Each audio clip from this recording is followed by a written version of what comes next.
We'll see if Okay. The content of this meeting is sent to a third party. yeah, that's the YouTube, I think. Okay, so they can say. We'll see if The content of this meeting is sent to a third party. yeah, that's So- the YouTube, I think.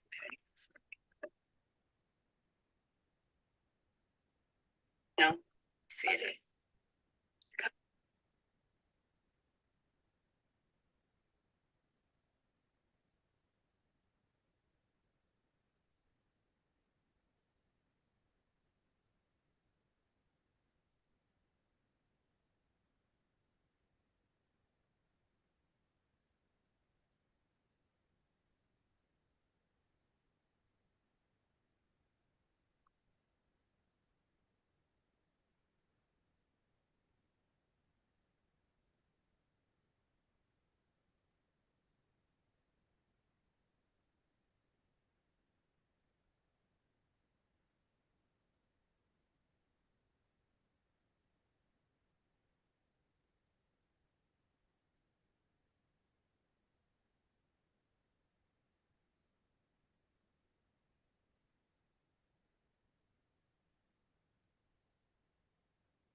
Test, test. Can you hear me, Marilyn? Yes. Okay. That's good.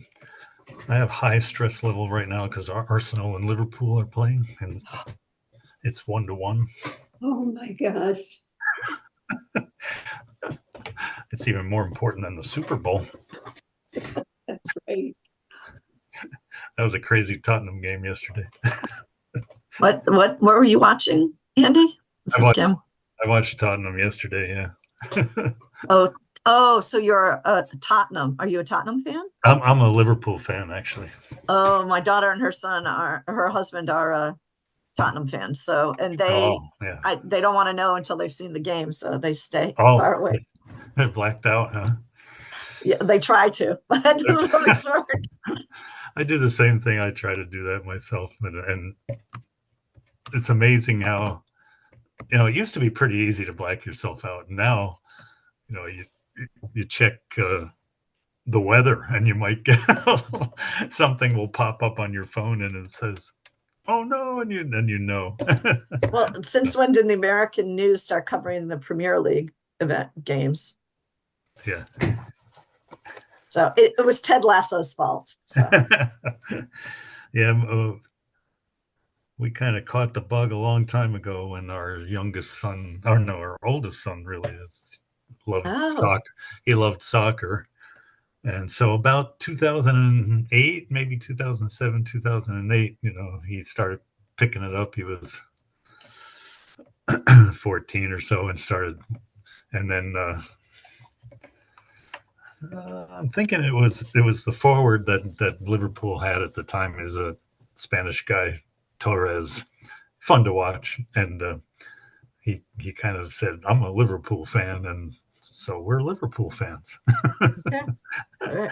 Yeah, we never followed it. Our kids never played. So yeah, our daughter and son-in-law started following it, and then my husband and I got hooked on Ted Lasso, and now if our daughter and son-in-law are here, then we watch soccer with them, or Yeah. football as it is. Well, Football. it's fun. I mean, and it's great. It's dazzling skill these guys have. So it's Well, fun it's to watch. exhausting. Like I Yeah. watch them and basketball players run up at, well, hockey. Those three sports are so aerobic. I'm like, oh my gosh, Yeah. for long stretches of time. Yep. It's good stuff. Fun to watch. And All right, so you're just gonna have to wait for reports from other people. Because you're booked this afternoon. I just get to get on for like 30 seconds and then I'm gone for an hour. I well, just get to lunch. my heart rate is pretty high at the moment. So Are you close to, are you in league play or like, or this is league play. So, but it's Arsenal is in third place, I guess, and Liverpool's on top at the moment. It's still oh, a you're long on way to top. Oh, okay. long way to go. But if Arsenal wins, I think they close to only 2 points behind Liverpool, so essentially one game. And if so, it's a little bigger for Arsenal if they're behind by like 8 points if they lose. So, but they're home and Arsenal's playing great, and they're actually the better team so far today. So this will take my mind off of it. But enough stress with this thing. It's a good thing you're not a Bills fan. This is fun, but yikes. I always worry that this will be the year that everything goes haywire, but so we'll see. Are we still live streaming, or did they turn off the live streaming? Well, let's see. Someone's still sharing screen. We got a banner up there now with the B, but the welcome video. Yeah, I'm assuming this is just showing up for. Yeah, I gotta troubleshoot that in a minute, Kim. Oh, okay. You had been video streaming. I saw that it was live streaming. We're speaking to the whole world right now. Maybe. I don't think, I hope not. I don't think so, because, well, maybe. I want to try this without headphones for a second, see if that's any better. Okay, I'm going to turn off my mic and everything. So I don't think it is.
Hi, Malia. Can you hear me?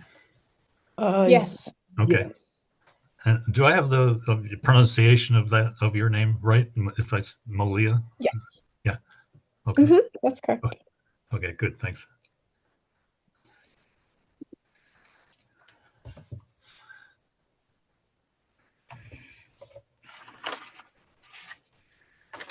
Hey, Ruth.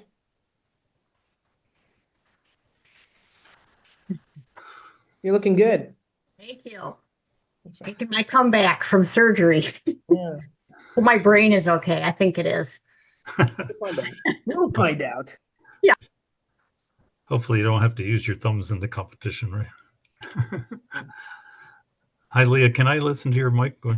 And just in Oh, case you yeah, speak. please. Okay. Can you hear me? Yeah, it's not as clear as Is it better now?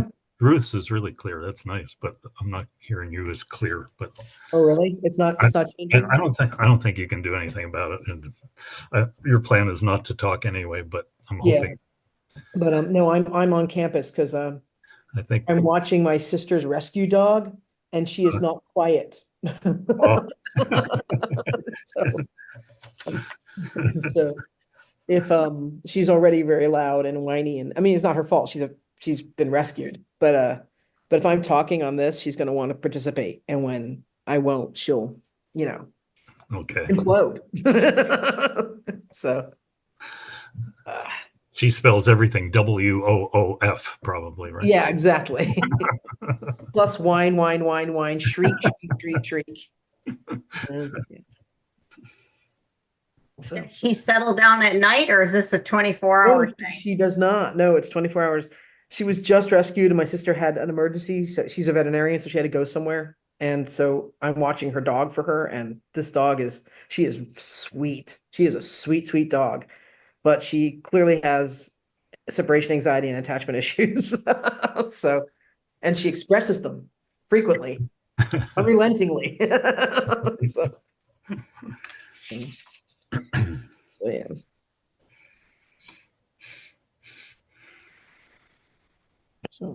So I ran to campus. But that may have been an unwise decision given our internet. So. Yeah.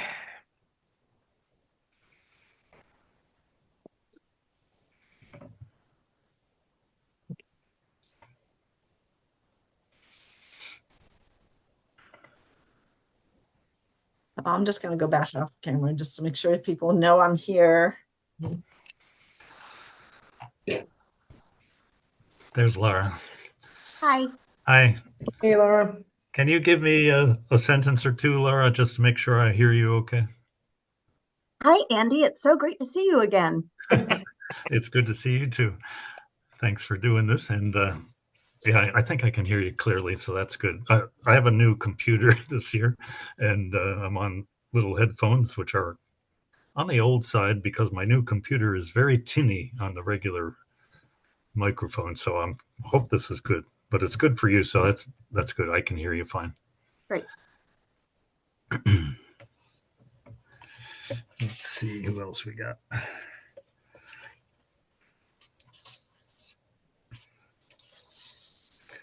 I'm going to need to hear Jenna pretty well too.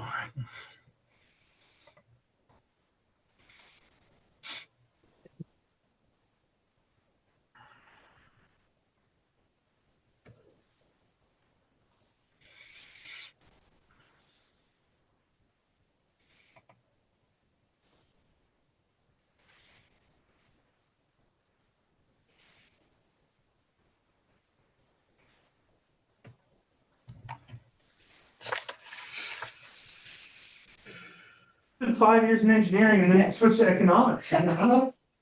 Although I will say I know better than her, but that's.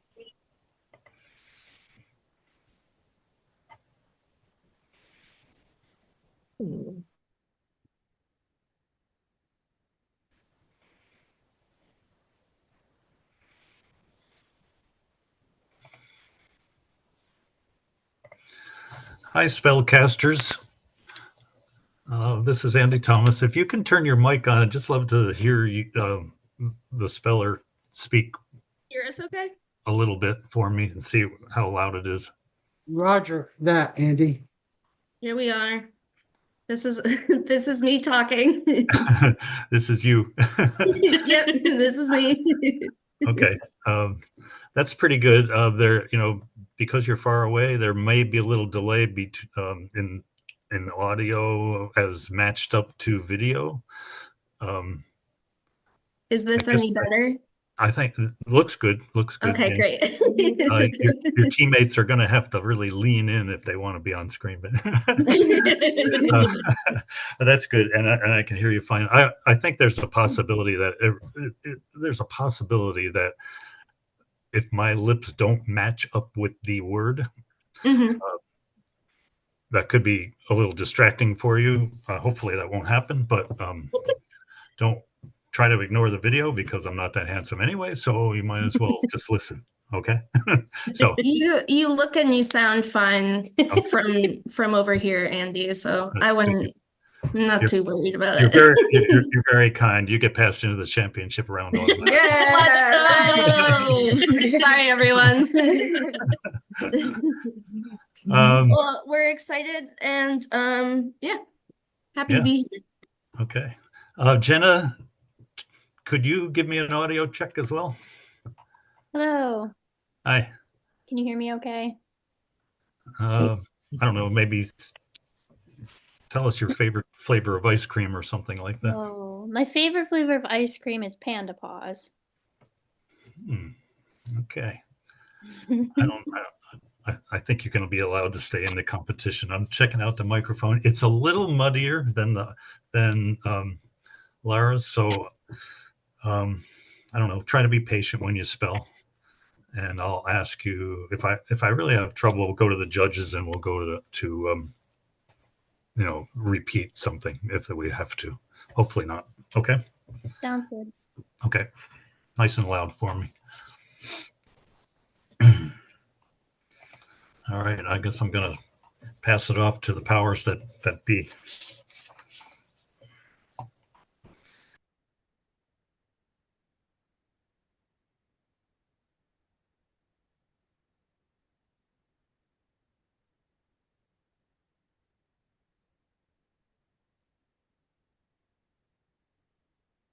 Kim, would you like to go ahead with a welcome? Are we ready for the welcome? Okay. Good afternoon, everyone. I'm Kim Reich, co-president of the Board of Literacy Volunteers of Ontario Yates, and it's my pleasure to welcome you to our 22nd annual Spelling Bee. As an organization dedicated to supporting adult literacy and learning, we love hosting a competitive word-related event. And as a major fundraiser for LVOY, we appreciate everyone's support. And now a word from our sponsors, or more accurately, a word about our sponsors. Over to you, Liz. Thanks, Kim. Yes, I'd like to say a special thank you to the folks who have sponsored our event today and helped make it a success. We have our premier sponsors for the event are Nancy Sands, Red Jacket Orchard, and Wegmans. Our Queen Bee sponsors are Canandaigua National Bank and Trust and CDGA Coffee Company. We have drone sponsorships from Darling's Tree Farm and Finger Lakes Community College. And we also received some other support from Keuka College and the Canandaigua Rotary. So thank you to all of them, as well as our spellers who are here today. And I'm going to turn it over to Malia Spofford Xavier, who's going to take care of some introductions. Malia? Good afternoon, everyone. It's wonderful to be here with you and host another edition of the Spelling Bee. My name is Malia Spofford Xavier, and I'm one of the co-presidents of the Board of Literacy Volunteers. I want to add my welcome to our participants and guests and introduce our dedicated staff for round one. So please join me in welcoming our announcer, the eloquent Andy Thomas, our careful judge, Bess Oliver, and our vigilant timekeeper, Phil Brock. Their expertise and commitment are invaluable to this event. Thank you for being here to support literacy in our community. And now I'll hand things over to Andy to get us started. All right. Thank you very much, Malia. Hi, everyone. Welcome back. It's the 22nd edition of the Literacy Volunteers of Ontario Yates Spelling Bee. 22 years, can you believe that? It's exciting to be here in between the Super Bowl game that we don't care about anymore. We talked about the Bills last year, and I probably won't talk about the Bills this year very much. Anyway, love doing this. It's really a lot of fun to be the bee master. Obviously it's important for me to stay not quite perfect, but as good as possible. So I want to encourage the teams, if you have any trouble hearing me, if you have any trouble understanding something, don't hesitate to ask again, and we'll try to clear things up and make it as good an experience as possible for you. So serving as bee master for this event has always felt like it's kind of set me on the right direction for the rest of the year. It's just so much, it kind of just targets me, the whole year, and makes me flow. So I'd like to start today by reading something about the right direction. It's an excerpt from one of my very favorite books when I was a kid, and it was a book that really made me appreciate language and English and just the loveliness of phrase. And it's Stuart Little by E.B. White. You might remember Stuart is the second son of Mr. and Mrs. Frederick C. Little, and he looks just like a mouse. In fact, he is a mouse. But he is much loved by his family, and he lives very comfortably with them in a pleasant place near a park in New York City. But at one point, he falls in love with a small bird. Her name is Margalo. And then Margalo later flies away in terror for her life from a likely night attack, which is going to happen from one of the neighborhood cats. So Stuart's heart is broken that she's gone, and he decides to leave the comfort of his previous life and drives his little car away up the Hudson Valley to try to find her. And at the book's close, at the dawn of a fair morning, Stuart encounters a telephone line repairman preparing for his day. He tells the man he's heading north in search of the bird Margalo. And after a few exchanges with Stuart, the repairman waxes poetic and eloquent about that direction, north. He says, "Following a broken telephone line north, I have come upon some wonderful places. Swamps where cedars grow and turtles wait on logs for not anything in particular.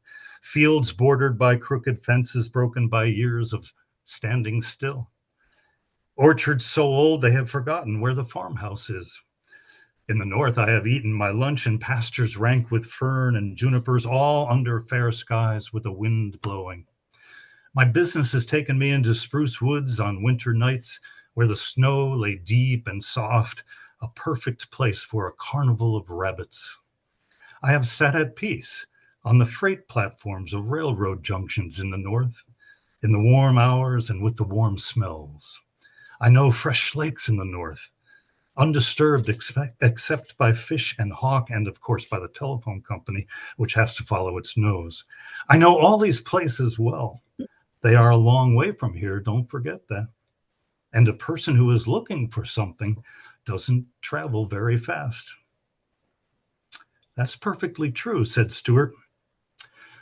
"Well, I guess I'd better be going," he continued. "Thank you for your friendly remarks." "Not at all," said the repairman. "I hope you find that bird." Stuart rose from the dish, climbed into his car, and started up the road that led toward the north. The sun was just coming up over the hills on his right. As he peered ahead into the great land that stretched before him, the way seemed long, but the sky was bright, and he somehow felt he was headed in the right direction. And that's the end of Stuart Little. And it reminds me of Literacy Volunteers of Ontario Yates. Why? Because like that repairman, LVOY works with their learners in many ways. First of all, they sing the praises of the direction that the learners have chosen to go. You're going in the right direction. You've made a good decision. And then LVOY helps them buckle down and learn how to navigate all the odd signposts and off-ramps of a very tricky language, English. LVOY and its tutors work hard to encourage the learners to hold to their new direction. Don't give up. The goal and the destination, well, it's essentially working mastery of the English language, to speak it, write it, and read it with accuracy and success so that they can navigate the world. So when that bird is found, that goal, it's a skill that will allow LVOY learners to choose any direction they might want to take in the rest of their life. So, and it's all about setting off in the right direction. And that's what LVOY is doing and has done for all these years. Let's talk about 2023 for just a little bit. 89 LVOY tutors worked with 132 learners last year. That's a 45% increase since in the last year, since 22. And that's throughout Ontario and Yates counties. 6,181 volunteer hours given in service to accomplishing the mission, a value of approximately $196,000. LVOY services are always provided to learners at zero cost, no cost. How is that possible? Well, it's because of your generosity, donors like you who are watching today, and through wonderful grants that the staff works hard to acquire, find and acquire, significant corporate donations, and special events like the Spelling Bee. The Spelling Bee has been very effective over the years. Liz Searles, director here, has told me that in the last 5.5 years or so, we've raised probably around $90,000 through this bee, which is fantastic. And think of how much it's providing for those who are looking for that new direction in their life. So it's a very nice neighborhood to be in, and it sounds like a very good direction. And we're thrilled that you're here to help us continue on that direction. Thank you to all of you who donated to LVOY this past year, and to our participants today, to all the bee organizers, and to all of you watching on YouTube this thrilling production that we have for you today. Most of all, though, we want to thank our dedicated tutors and the learners who put in incredible amounts of time on such a difficult challenge. We salute you. Thanks. So let's head in the different direction that we have today, over to the words of the 22nd annual Spelling Bee.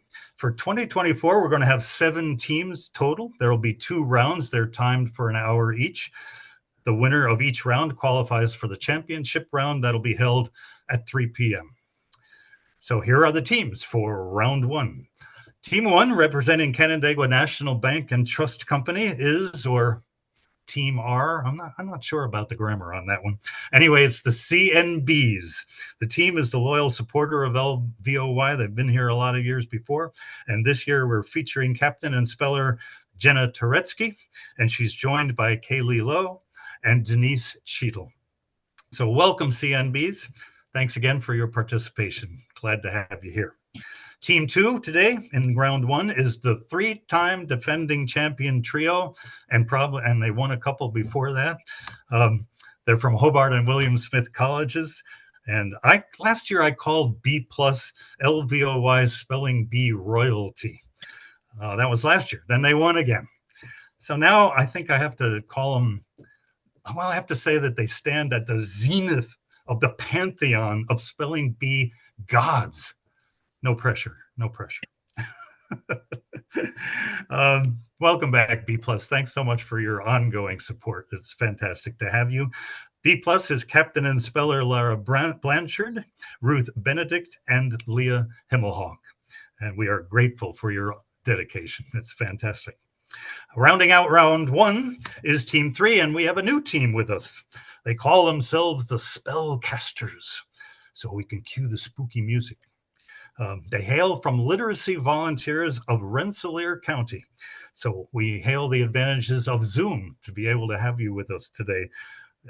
Thanks so much for joining us, ladies. It's really great to have you. The Spellcasters are captain and speller Stephanie Horton, Sarah Goldberg, and Olivia Downs. And they're going to be pretty tough because they can spell Rensselaer without even hesitating. Rough. And we all hesitate on that one. So good luck to all our teams in round 1. We'll go to our housekeeping a little bit. We have just another mic check. I want to make sure, maybe give me a nod, everyone who's out there. Well, I need the speller to make sure, give me a nod or even a verbal to say, I can hear you okay. So maybe Stephanie, can you do that? Yes. Okay, I can hear you. okay, we can. Okay, you're good to go then. All right, thanks. And Lara, also, can you check one more time? Absolutely. Everything sounds great. Okay, excellent. Judges, can you hear me okay? I think can we have hear you. got Bess with us today. Thanks, Bess. And our timekeeper as well. I think sound okay? I can hear you just fine. All righty, good. All right. So I think we're about ready to get going, because first we'll do the rules, which are a little bit long, but we got to explain this. Each team has three members on their team, but only the speller is the one who speaks. So the captain and speller is the only speaker.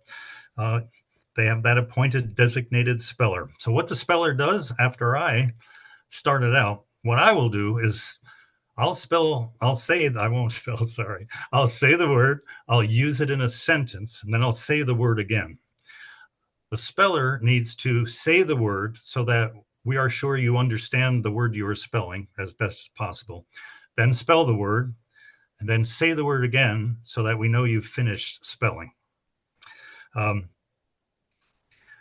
I can give a definition for the word, and I can also give origin, like Greek, Latin, that kind of thing, and part of speech probably as well. I'll have for almost all the words, I think. And so that information can help you to figure it out. You got 60 seconds to figure it out. We're going to have time you, and that's where our timekeeper comes in. And there'll be a little ding that you might hear, but he'll try to come in and interrupt, and we'll force you to make a guess after about 60 seconds in case you're stumped. Your collaboration between yourselves as teammates is fine. You can talk aloud, you can confer via conference call, or you can write your suggested spellings to each other on a piece of paper, hold them up to your camera. One thing you can't do is use chat, because text has an automatic correct fashion, and sometimes that gets it wrong, but most of the time it'll be right. So that's cheating, so please don't use text. One other important thing is, once you start to spell the word, we're not going to let you stop and start over. So make sure you're ready to spell before you jump into it. One of the things that you have to have is patience. There's 60-second time limit, but also don't rush, because that can trip you up on a word that you know. You're also on your honor not to Google your word. That's cheating too, believe it or not. Upon missing a word, your team is eliminated. I'm the one that's going to decide that, as well as the judges. And if we have a confusion on that, we'll try to get it right. And if we're unsure, we'll probably err on the side of keeping you in the contest. If I miss a word, like when I'm saying the word and I mispronounce it possibly, or just flub it somehow, which can happen, I'll try to catch myself, obviously, and dump out of that word, just move to the next word. Judges are also here for that. So Bess will jump in and say, Andy, I think you messed that one up, and then we'll move on. Okay. So we'll try not to be the reason that you miss. Competition is conducted in rounds. The last team to spell a word correctly in a particular round is the winner of the round and goes on to the championship round. In other words, if team 1 spells correctly, team 2 and 3 miss, team 1 has won that round. Okay. And then we'll keep track of that as it goes. Most, but not all, the words used in the Bee come from the Scripps Howard National Spelling Bee Pronouncer Guide. And the words are pronounced according to the diacritical markings in Webster's Dictionary. And that's up to me to get right. And again, Bess can jump in and try to correct me if I've made a mistake. So we make the final decisions. Hopefully they are the right ones. And you can say, I think you messed up. You know, you can do that, but hopefully we won't do that. So I think that we're pretty much ready to go. Everyone understand the rules. We'll plunge in. We've made you sweat for 15 minutes here. We start with a practice round. The practice round is just that. It's practice. You can't be eliminated even if you miss this word. It's simply to get all your nerves settled and your processes working, and get my lips working as well. Our practice words today involve some kind of crazy sentences that are fun, but also help us make us aware of how tricky English can be. So I'll probably read these sentences in the practice round kind of flat so that they almost don't make sense. But again, you can't go out on the practice round, so don't worry about it. So we'll have CNBs come up first. CNBs, I'm looking for you. And if you're ready to go, here we go with your practice word. Effect. All the faith he had no effect on the outcome of her life. Effect.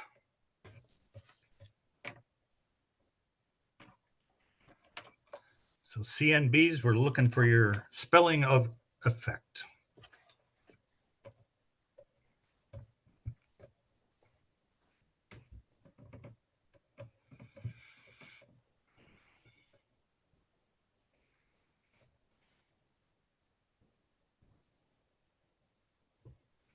They're working out their processes here.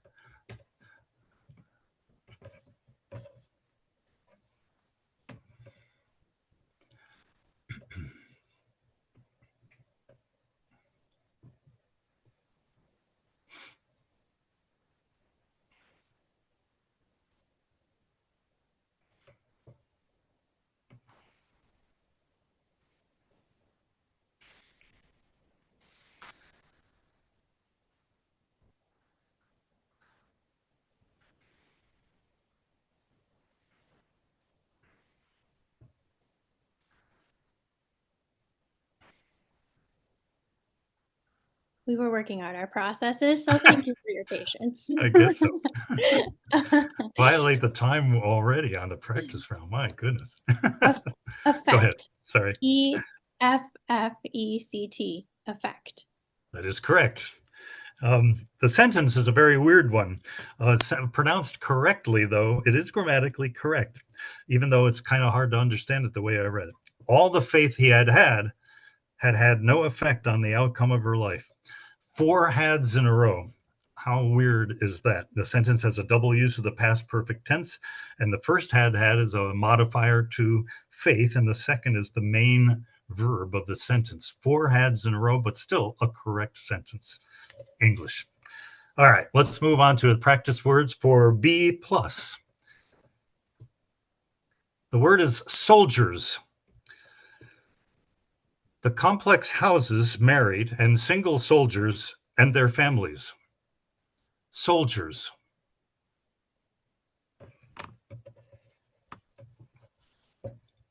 Okay. Soldiers.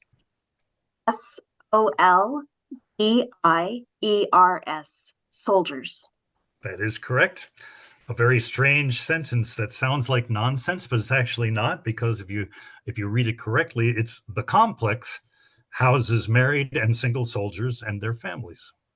So emphasis there. So when you're reading, you tend to see complex as an adjective, complex, rather than a noun, especially if it's followed by another word that seems to be a noun rather than a verb, houses.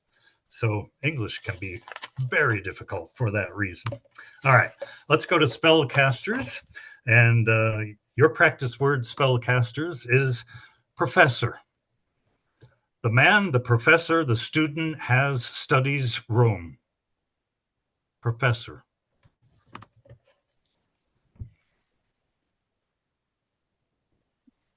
Professor. PROFESSOR. Professor. That is correct. Weird gobbledygook sounding sentence. It's not really. It's an example of what's called center embedding. That's adding an informational phrase between the noun and the verb. Not completely illegal here, but also very syntactically kind of off. But it should be read as the man, the professor, the student has, studies Rome. English is an odd language, and that's what our learners are up against a lot of times. But our spellers all got through the practice round, and now we are ready to get rolling. This is where the rubber hits the road. Try not to miss anymore, okay? No mistakes allowed. So we'll get going, and CNBs, you're up as we begin round 1. So CNBs, I assume you're ready. Here we go. The word is tartan. Lissy made scarves for her sister and cousins in matching blue and green tartan. Tartan.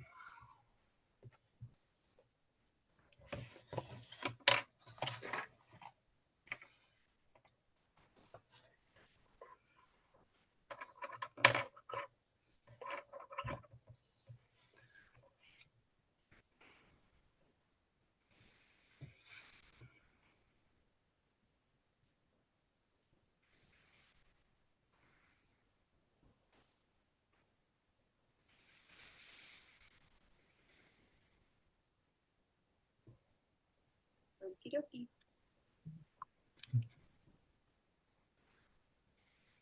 Tartan. Tartan. Tartan. That is correct. Tartan. All right. We move on to the B plus. Technique. English ballet dancer Margot Fontaine was known for the purity of her technique. Technique. Technique.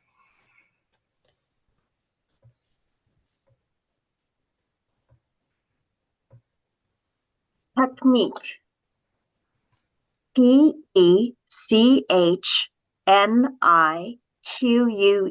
Technique. That is correct. All right. Spellcasters, you're up. Dutifully. Henrietta dutifully visited her ailing grandmother. Dutifully.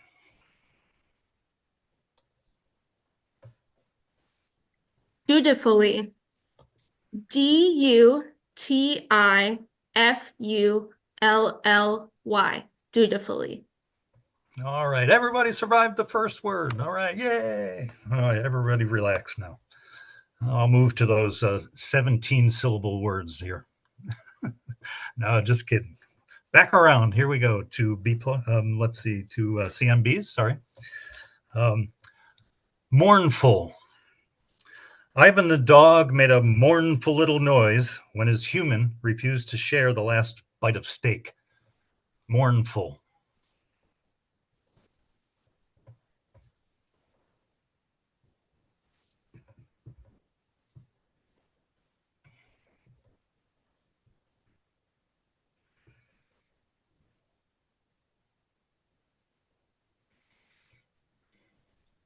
Mournful. Mournful. Mournful. A happy ending to that. You're correct. Not mournful at all. All right. B plus. Emboldened. With her lucky four-leaf clover in her pocket, Amelia felt emboldened to put forward her name for class president. Emboldened.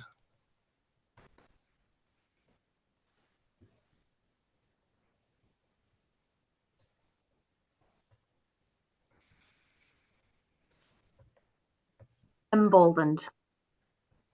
EMBOLDENED.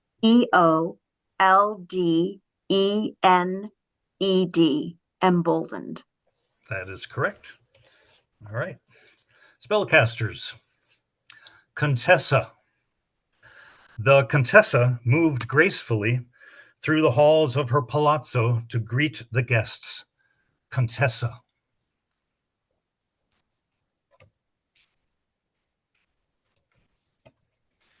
Contessa. Contessa.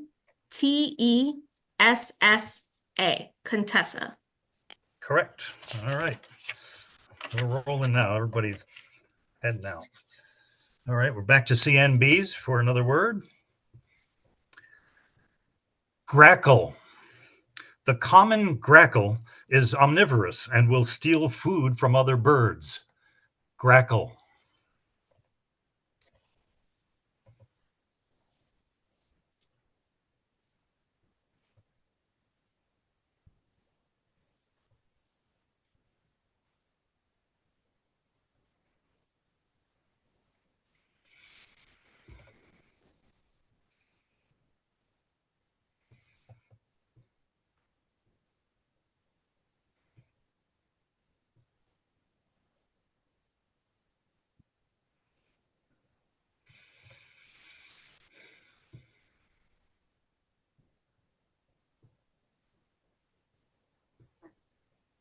Grackle.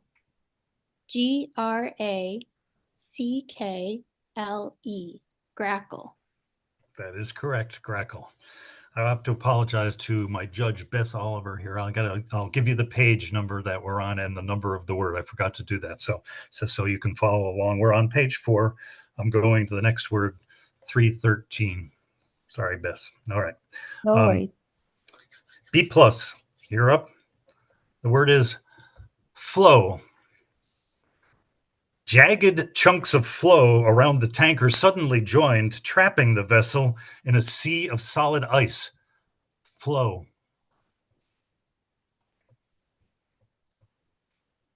So since we have a disagreement, may I just ask for the definition, please, Andy? Flow. Floating ice formed in a large sheet on the surface of the sea or a different body of water. Flow. Flow. F-L-O-E. Flow. That is correct. That's an example, of course, of a homonym, and you have to figure that out by the definition and the use in the sentence. So good job, as usual. All right, spellcasters, you are up. I'm going to the next word, Bess, 314. Obsession. Maria's obsession with owning a horse abated a little after she realized how much work and upkeep was required. Obsession. Obsession. O-B-S-E-S-S-I-O-N.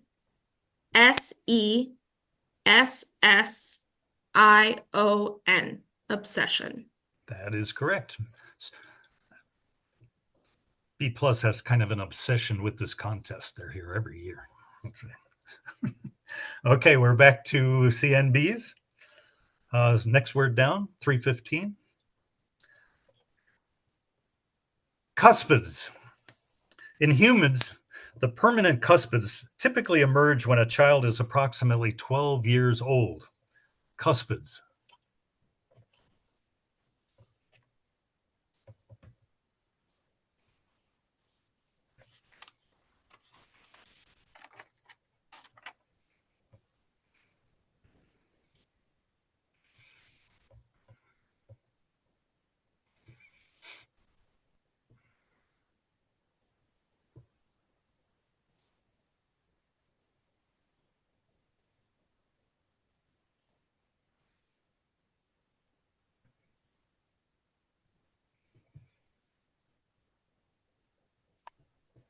Cuspids. C-U-S-P-I-D-S. Cuspids. I think you missed that one. I think that is incorrect. I have C-U-S-P-I-D-S. Cuspids. Did I not say that? Because that's definitely what I read. Did you say that? Okay. I wasn't sure if I heard you right. Bess, I need a little help on that then. I think I also heard CUSPIDS from the CNBs. Okay. All right. So we're good? All right. Sorry. Okay. All right. We're going to jump forward one page to page 7, top of the page, number 330 for B+. Feral. Amy takes care of a colony of feral rats by providing water and adequate shelter. She just loves them. Feral.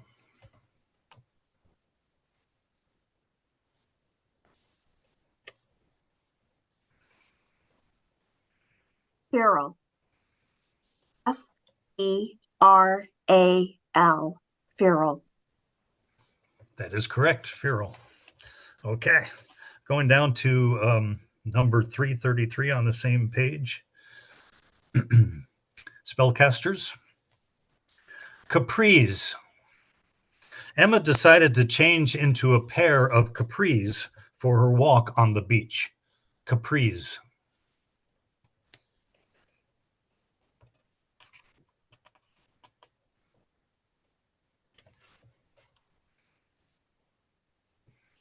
Capris. C-A-P-R-I-S. Capris. That is correct. If you win this contest, we'll donate a free pair. All right. We got, the bennies are amazing. And, going to the next word for CNBs, scalpel. In surgery, the scalpel is now often replaced by a laser. Scalpel.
Time's up.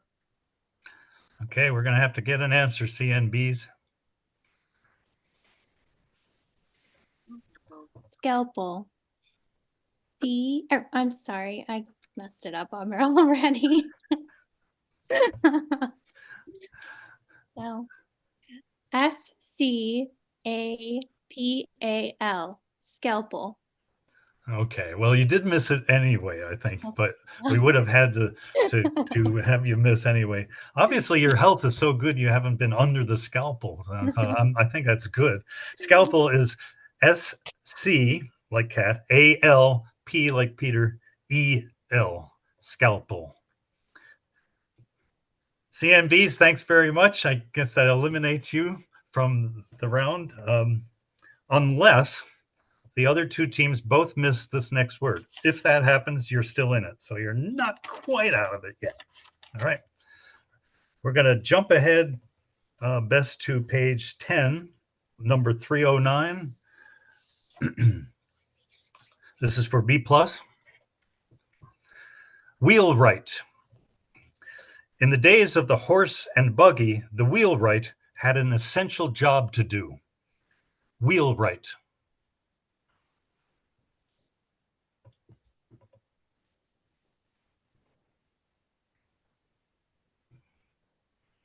Wheelwright. WHEELWRIGHT.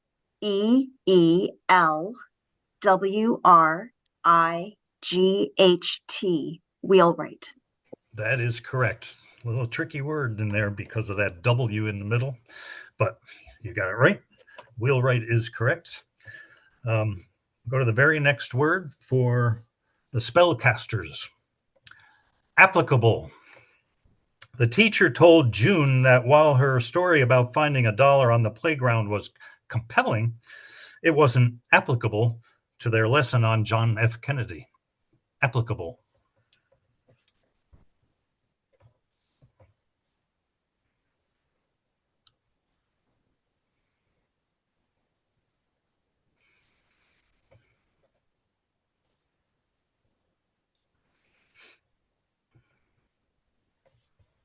Applicable. APPLICABLE.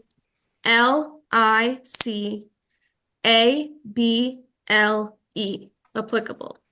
That is right. The ABLE sometimes tricks people up. By the way, your pronunciation also correct, but the lead pronunciation, applicable, is the one I used. So good job. All right. So we have to say thank you and so long to the CNBs. Thanks so much for being with us today and again. And maybe we'll send you, what can we send them? I'll let LVOY figure that out. Thanks a lot. All right, we'll move to back to B+. We're going to go to page 13 and the number 356 at the top of the page, Bess. Snivel. People who snivel when they ask for something are particularly annoying to Cleo. Snivel.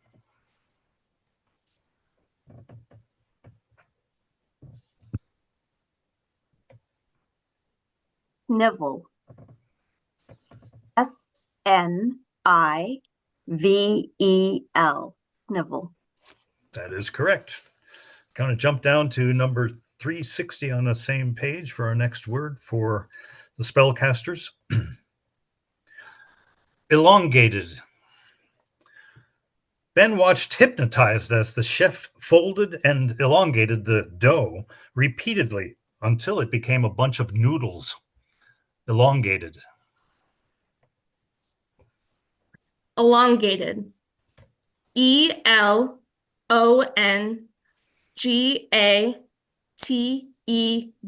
Elongated. Correct.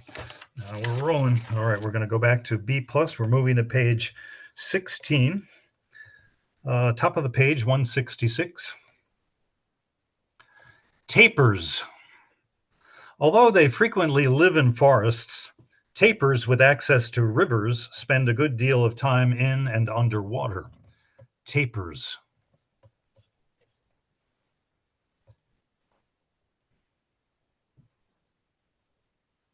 Tapirs. Tapirs. Tapirs. That is right. Mammals from tropical American areas. All right, spellcasters, you're back up. We're going to go to 169 on the same page. Stevedores. The captain instructed his crew that they would be acting the parts of the stevedores when they arrived at port. Stevedores.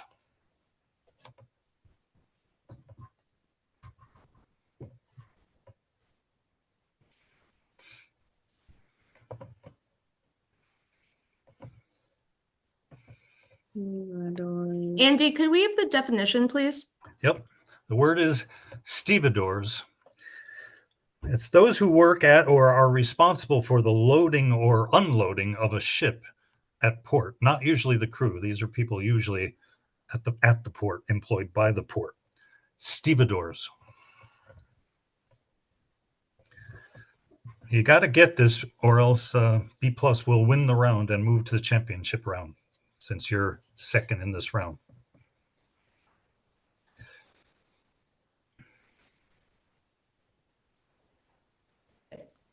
Stevedores. First time ever hearing this word, so that's fun. Okay. Stevedores.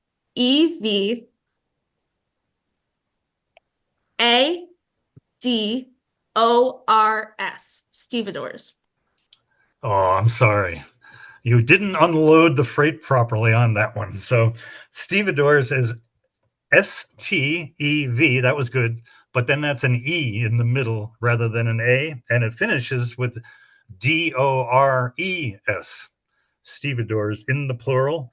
And that concludes round one. And B+ will move on to the championship round. Spellcasters, thanks so much for joining us. I know there's another team from Rensselaer County, the Literacy Volunteers, that will compete as well in the upcoming round. So thanks a lot. I mean, it's wonderful that you're here. Really fantastic. And I'm sure the cross-pollination between the two offices will be really great. And I'm not going to try to spell that. So, all right, thanks very much. B+, congratulations on winning the round. I know you're used to that sort of thing, but now I want you to go drink maybe a 6-pack of something alcoholic so that another team has a chance to win the championship. And that'll happen at 3 o'clock. The championship round is at 3. We have about a 15-minute, 20-minute break until round 2, which will be held at 2 p.m. Okay? See you then. Thanks.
Thanks for rescuing me on that one, Bess. I appreciate it.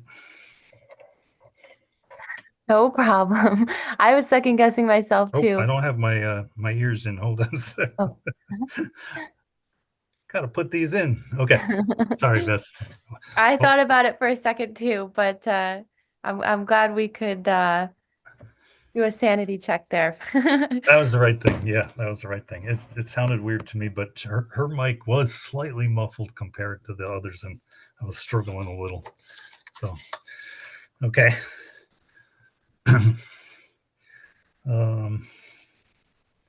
Let's see. I'll probably go back and start round 2 on page 2, right at the for round 2. Okay. Okay. Sounds good. All right.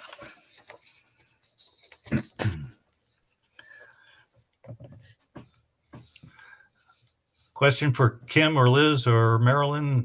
Everything okay?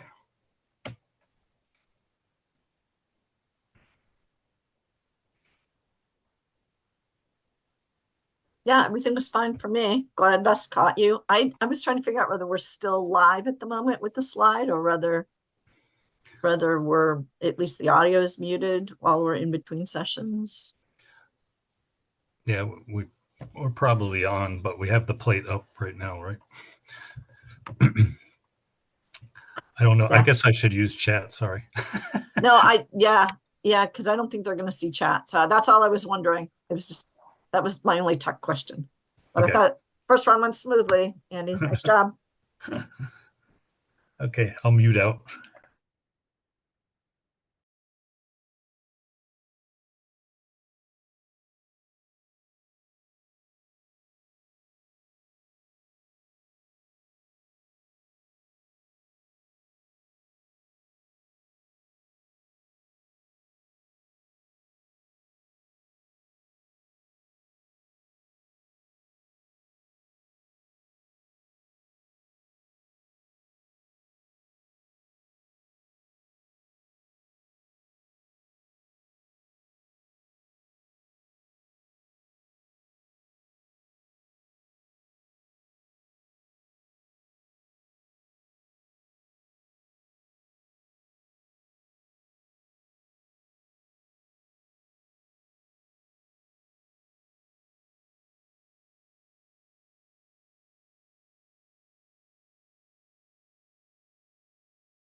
Oh, my video's on. It came on automatically.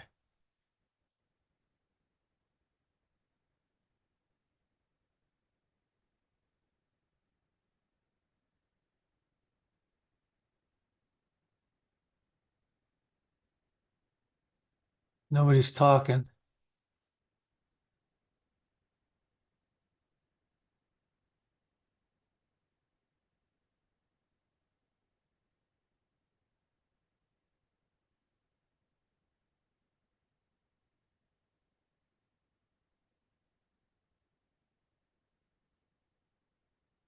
Okay, I'm back. It's printed on two sides. I don't know if that matters. No. But the first side's the only.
Looks like all the word busters are with us.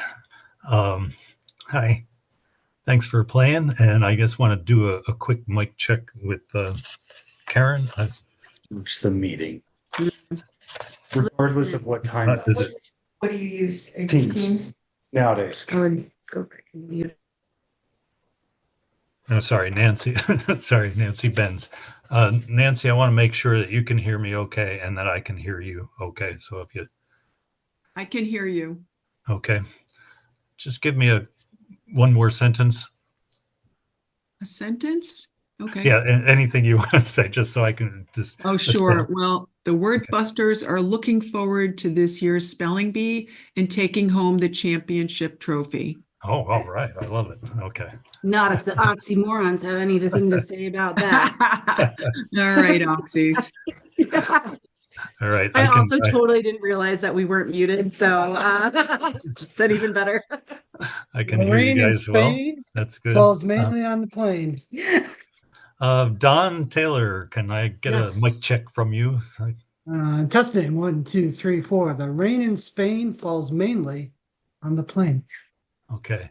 It's a little muddy for me. Is it possible for you to move slightly closer, maybe?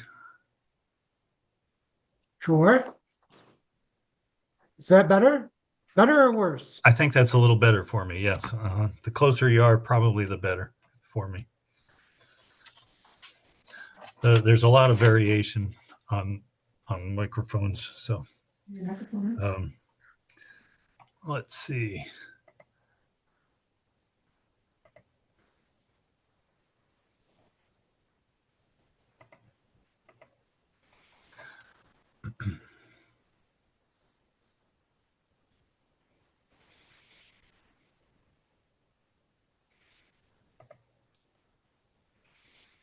I can spell Riesling.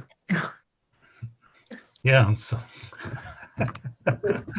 I see August and Peter Bell up. Yeah. We're waiting I've for got Peter. Beecraft. He's trying to get on, and I'm not sure what's going on. Okay. He's our speller. Yeah, I know. A lot of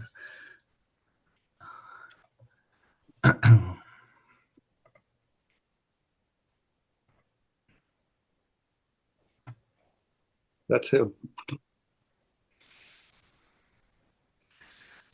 Jeanette's coming on.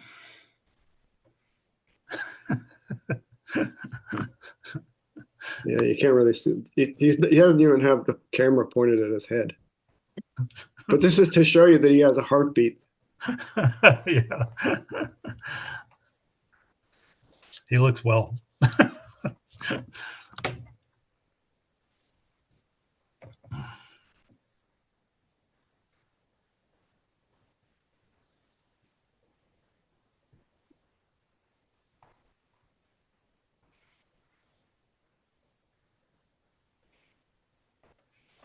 Okay, let's see. Jeanette, I see you've come on. You're still muted, but I would like to check and make sure you can hear me and that I can hear you.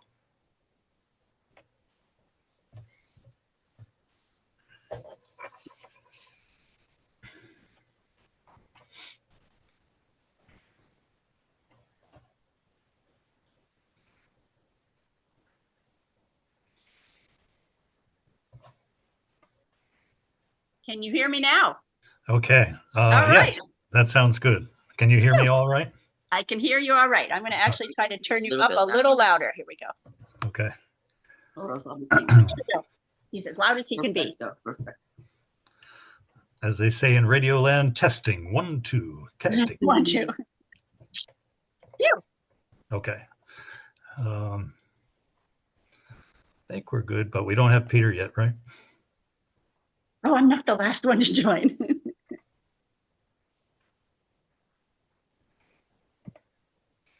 Beecraft seemed quite phased by the email, so hopefully he sort of figures it out.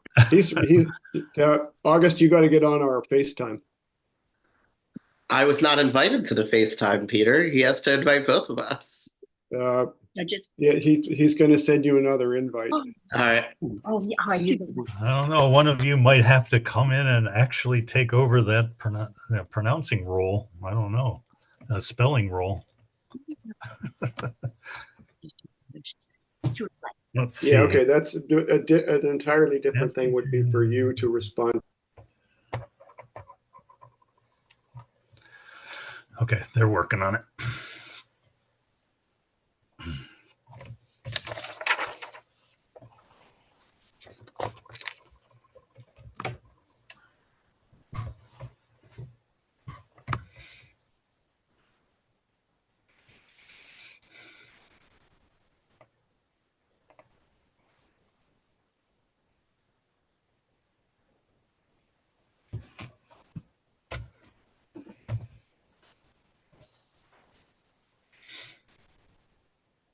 Okay, so just Andy, to bring you up, Beecraft is waiting.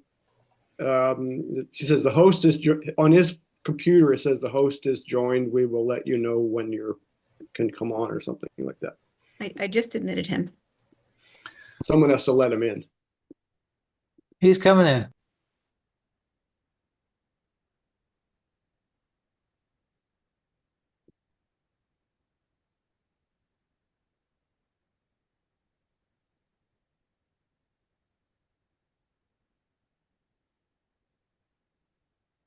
How'd the first round go? Good. We had 7 rounds.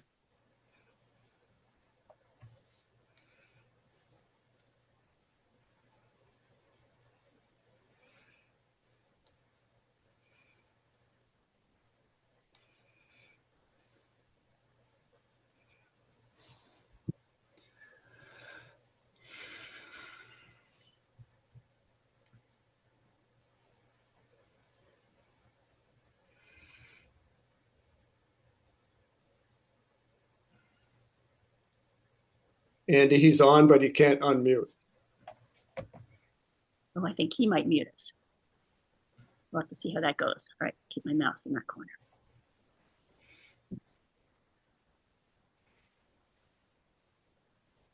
I'm sorry, I don't know your name. Our official. Oh, well, I'm Andy Thomas, Andy. and I will read the words. Okay. And we have You look familiar. executives from LVOY as well, and they're going to handle all of the original introductions here as we get going. But we do need to clear up our technical difficulties with Sure. with Peter Beecraft here, if we can. He's actually calling his 15-year-old son. No help. No hey. Help. I've been there. Bringing in the heavy artillery. I had the same problem when on the first round, when I got connected, I couldn't control my video or there my we are. audio. I think the host has some power over that. Okay, I'm unmuted now. All right, that sounds good. Hi, Peter. Thank Hi. you, son. You brought in youth power. That was very important.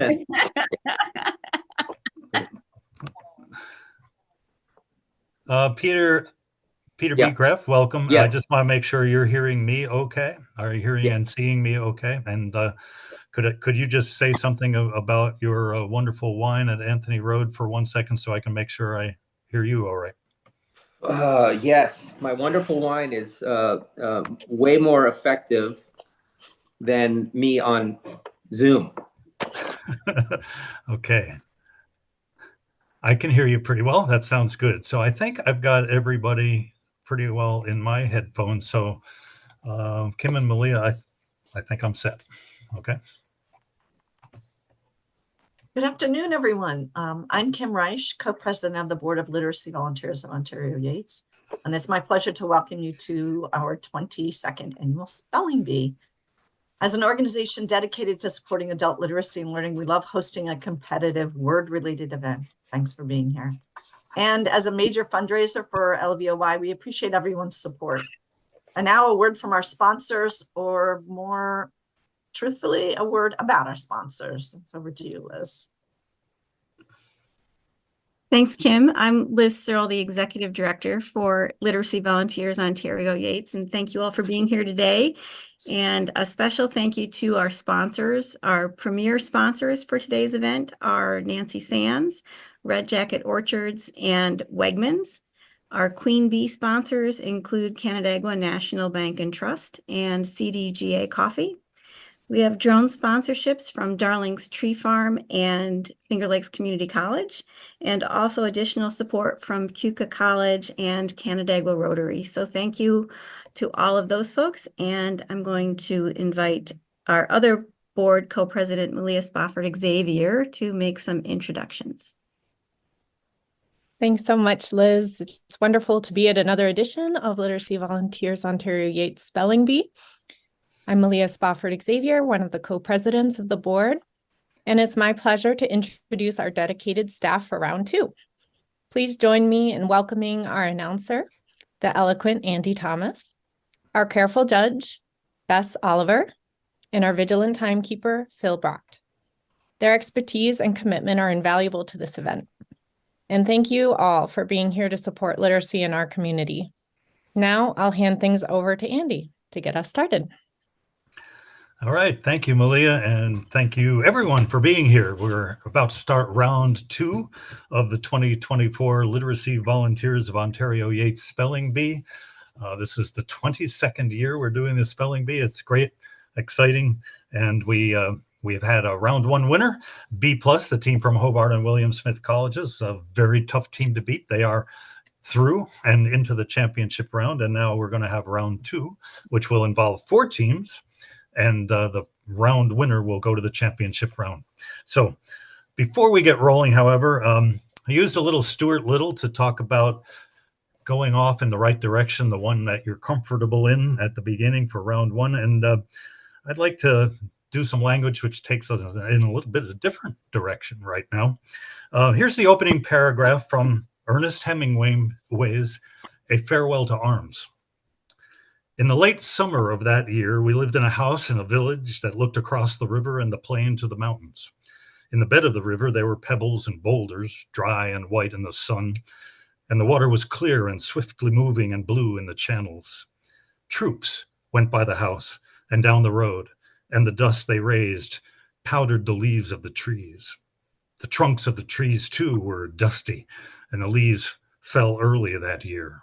And we saw the troops marching along the road, and the dust rising, and leaves stirred by the breeze falling, and the soldiers marching, and afterward the road bare and white, except for the leaves. Wow, where are we going? Someplace a bit more dark in that one, a whole different direction. And what it brings to mind is some darkness that we have in this country that LVOY is trying to lighten, trying to brighten, trying to make better. Here are some rather startling, dark, and kind of damning facts about literacy. It's estimated that 48 million adults in the country cannot read, write, or do basic math above a 3rd grade level. What's their direction in this competitive society? Extensive research indicates that a mother's reading skill is the greatest determinant of her children's future academic success, outweighing factors such as family income or neighborhood environment. What direction will those kids in that kind of situation be forced to take if mom, can't read that well?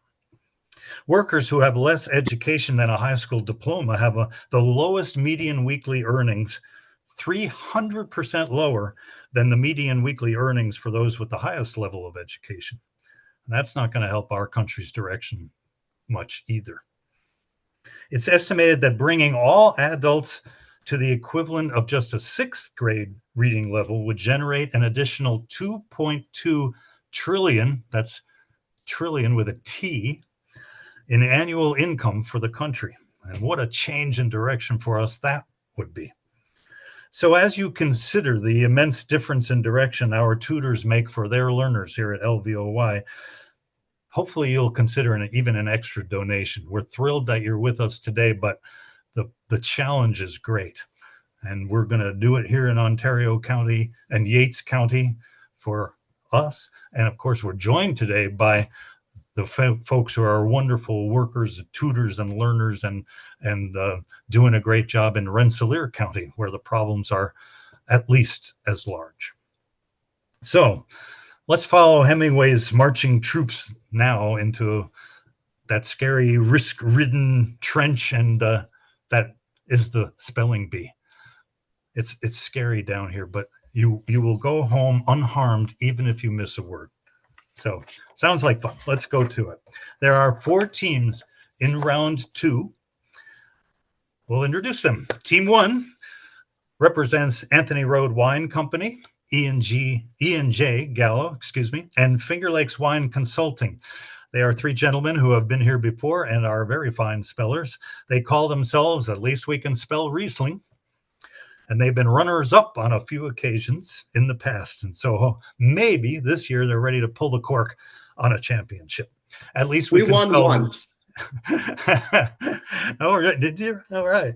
At Least We Can Spell Riesling is captain and speller Peter Beecraft, August DeMel, who is very interested in making sure we get that right, and Peter Bell. And it's really great to have you with us, guys. Best of luck to you. You're up against relative rookies in the rest of this round, because the rest of our round 2 teams are all new to the competition, I believe. Team 2 calls itself the Oxymorons. So thank you for coming aboard this year. Oxymorons is Captain and Speller Don Taylor, Kellen Murphy, and Cassidy Murphy. And Oxymorons, here's an oxymoron by way of thanking you for your donation for entering this competition. May you give your all and yet always feel as if it has cost you nothing. Thanks for being here. Now we welcome Team 3. They go by the name of Be the Change. A tutor and friend of Literacy Volunteers of Ontario Yates, Be the Change is Jeanette Zavislan. I hope I got that right, Jeanette, and Christine Piano. Hello. Did I get, am I close? That's Zavislin. Close enough. All right, Piano's Zavislan. good. All right. That's Zavislan for everyone out there spelling, okay? We salute your contributions to LVOY. Thank you so much, and wish you the best of luck today. Thanks for joining the Bee. And our final team in round 4 is Word Busters. Word Busters features Captain and Speller Nancy Benz, Emma Schreiner, and Mary Beth Croft. And Word Busters is the second team today from Literacy Volunteers of Rensselaer County in New York. Nancy's director of that office in Rensselaer County. So thank you so much for joining us today. 2 teams speaks distinct volumes regarding your dedication to literacy and the advantages that it offers all of us. So welcome. Thank you again for being here. All right. To get you set up, we're going to go through, if I can find them, the rules again a little bit. Essentially, what did I do with them? I think I hid them from myself. Didn't check all my papers before I got rolling. Oh well, I think I can ad lib pretty much mostly. Here's the key thing. I'm going to read the words, use the word in a sentence, and then say the word again. So I say the word, use the word in a sentence, say the word again. As the spellers for each team will say the word so that we are sure that you understand that word and you don't try to spell something that we weren't intending you to spell. And then spell the word carefully, and then say the word again at the end so that we know that you are done. Now you can't, once you start spelling, you really can't change the letters. So make sure you take a moment, get it right before you plunge in. You'll have 60 seconds to give the spelling, and then we'll have a timer. We're not terrible about exceeding the time, but when the time goes off at 60 seconds, we'll ding you, and then we'll ask you to at least guess, okay? We start with a practice round and a practice word so that you can kind of get your processes done and make sure everything's working right. And you can't go out even if you miss the practice word. So in the round, the luck of the draw is for that order that I mentioned. So Rieslingers will go first, followed by Oxymorons, Team 3 Be the Change, and then Word Busters. So it works like this. If Rieslingers misspell their word, and then all 3 of the rest of the teams misspell their word in the same round, if you will, everyone's still alive. But whoever misses in that round is going to drop out. Okay, you're going to be eliminated. Now, if the first 3 teams miss and then the last team, Word Busters, gets it, Word Busters has won the round. So that's kind of how it works. It's the luck of the draw, what word you get. You can ask me for a definition of the word. You can ask me to say it again, obviously, but I haven't been clear. Ask me for the definition of the word. I can repeat the sentence. I can give you the language of origin and the part of speech in most cases. If I mess up a word, mispronounce it, and realize that myself, I will probably just toss that word, move to the next word, and give you a new word rather than mess you up. If I don't realize that I've made a mistake, the judge best will jump in and say, wait a second, I think you erd in your pronunciation of that word. And the key there is that we don't want to be the one that causes you to miss. We won't give you any more clues besides what I just told you about. We ask you not to use Google, obviously. That would be cheating. We also ask you not to chat or text between yourselves, because sometimes there's an automatic autocorrect spell feature on that. That essentially is cheating as well. So don't do that. Otherwise, you can speak between yourselves or hold up the paper to the screen and that you suggest is your spelling, and then work it out between you. Whatever works for you. The winner of the round goes to the championship round, which will probably begin about 3 o'clock as long as we stay on schedule. And the words will get a little bit progressively more difficult through the rounds. All right. I think we're set. I think we can roll them. We're going to do practice round first, and I'm going to use some sentences that are unusual. Don't be distracted so much by the sentences, just for the fun of English. But we're concentrating on the word itself right now. So practice word for at least we can spell Riesling is up right now. Let's be ready for it. So your practice word, Rieslingers, is stole. I never said she stole my money. Stole.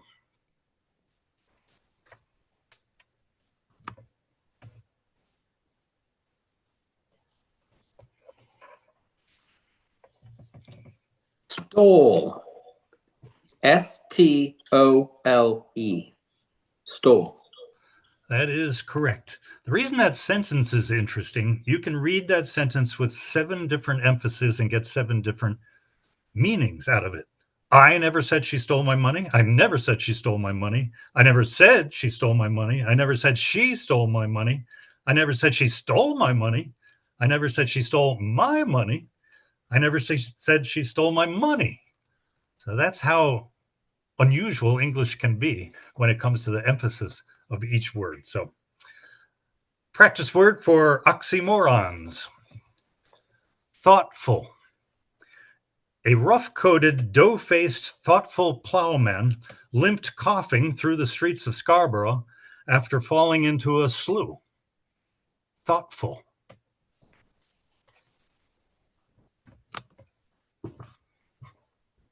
Thoughtful.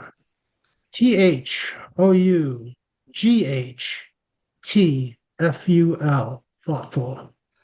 That is correct. Thoughtful is the word. And that sentence is unusual because it uses all of the sounds of O-U-G-H.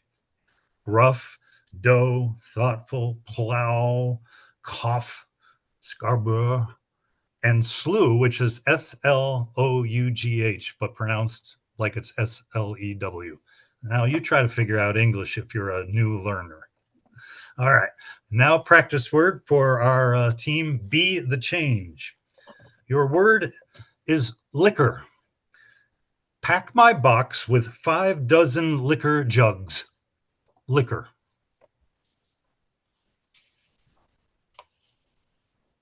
Liquor. L-I-Q-U-O-R. Liquor. That is correct.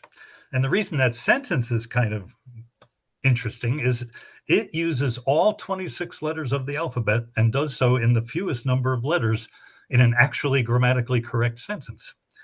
Yeah, people somewhere stay up nights figuring this stuff out. So let's go to Word Busters for your practice word. Family. I do not know where family doctors acquired illegibly perplexing handwriting. Nevertheless, extraordinary pharmaceutical intellectuality, counterbalancing indecipherability, transcendentalizes intercommunications incomprehensibleness. Family.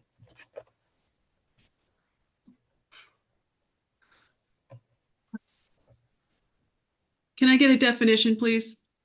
For Word Busters, the definition of family is the family of the Rensselaer, Ontario County Yates people is one of the most delightful families you could ever meet. Family. All right, so my team is doing conferring online here. So Mary Beth, do you want to give me a proposed spelling? Can we just like talk amongst ourselves? Is that You fine? can, yep, yep. Yeah, okay. Mary Beth, you have to be unmuted. Unmuted. What's happening here? A key here for when they're doing that is for the rest of us not to give anything away. So, Can you because hear me, once you make a Nancy? noise, you'll be on camera. Oh, So okay, now I can. Yeah, Okay. Family is spelled Family. Family. Emma, good, Emma? All right. I agree. All right, family, Family, family. that is correct. That really wacky sentence is interesting because it's grammatically correct, though weird, but each word is exactly one letter longer than the previous word. And it is credited to a guy named Dmitri Bergman, who is known as an author, but also a recreational linguist. So he invented that sentence just to have some fun. All right, so I think you've passed. You've got your processes all figured out. Let's roll with round 2. And our first team up is the Rieslingers. At least we can spell Riesling, who leads it off for us. And Bess, I'm going to page 2 on our spelling bee notebook, right at the top, number 143. Rieslingers, here we go. Professional. Melvin's professional demeanor makes him a favorite with the customers. Professional.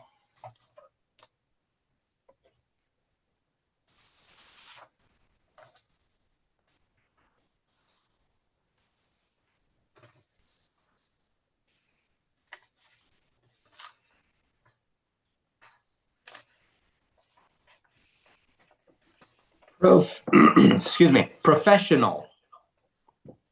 Professional. Professional. That is correct. Got a little bit of feedback there, so I don't know if you... That's an RN, sorry. Okay. But that is correct.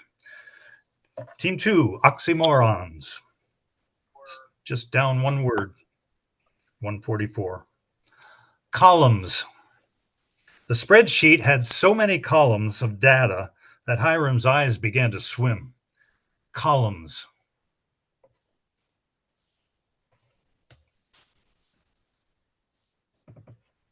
We have a spreadsheet jockey on our team, so columns, COLUMNS, columns. That is right. Columns of that devilish MN pronunciation. Okay. Be the change, you are up. Staying right down the line on this page, number 145. Chai. After her yoga class, Sabrina met her best friend to catch up over a cup of chai. Chai. Chai. CHAI. Chai. That is correct. All right. And now we go to word busters for your first word in this round.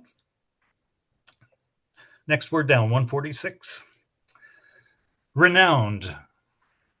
George Washington Carver, a renowned agricultural scientist, introduced nitrogen-rich plants to cotton fields to replenish the soil and increase the yield. Renowned.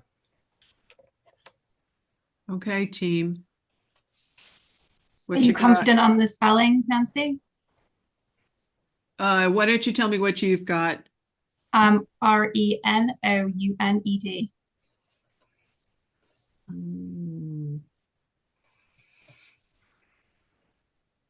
Mary Beth.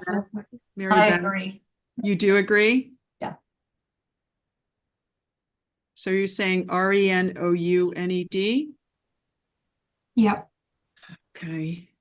All right. I don't know about that, but I'm going to go with it. Renowned. RENOUNED. Oh, I'm sorry. Renowned. It's a W, isn't it? It is a W in there. Renowned is an RE even though it sort of sounds like an I there.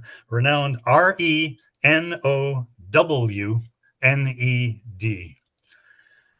Word busters, you've been busted. We've been busted. Oh, I'm so sorry, but thanks so much for hanging in there. Just mute and you can enjoy the rest of the competition, I hope. But again, we so much appreciate you being here and your good work in Rensselaer County. Thanks. Okay, thank you. All right. Good luck. We'll go everyone. back to the Rieslingers here for our next word. We missed We're renowned. gonna jump to page 8, Bess Rieslingers, number 336 at the top of the page. Rieslingers, stasis. After a brief surge in population in the early 1900s, the town reached stasis and eventually started a slow population decline. Stasis.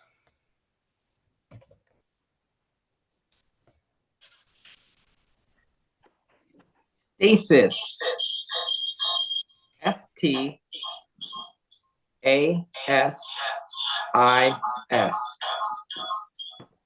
Jesus. Sorry. Stasis. Okay, that is correct. You got it right. Thanks. We're going to work on the feedback. Sorry about that. Yeah. Okay, that's all right. Well, we can hear you. Okay. Oxymorons, you're up. Next word is the next one down, 337. Calipers. The mechanic used a pair of calipers to double check the size of the bolt. Calipers.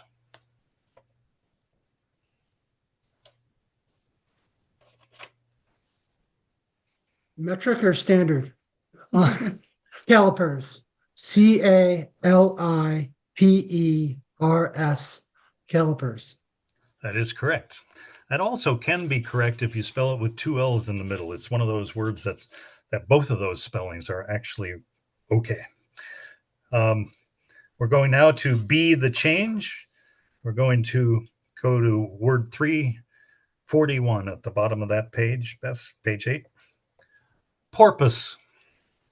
Killer whales are a natural enemy of the spectacled porpoise. Porpoise. Porpoise. PORPOISE. Porpoise. That is correct. All right. We're going now. We're back to the Rieslingers for your next word, and we're going to page 11, number 152. Alacrity. Dr. Cameron's students always enter his class with alacrity and depart with reluctance. Alacrity.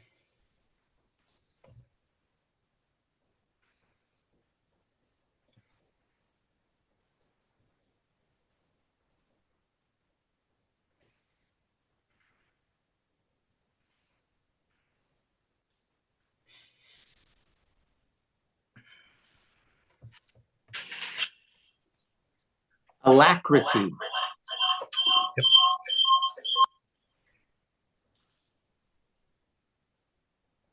ALACRITY.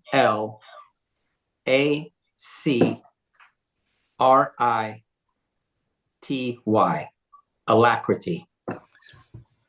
You didn't spell it with alacrity, but it is correct spelling. Good job. All right.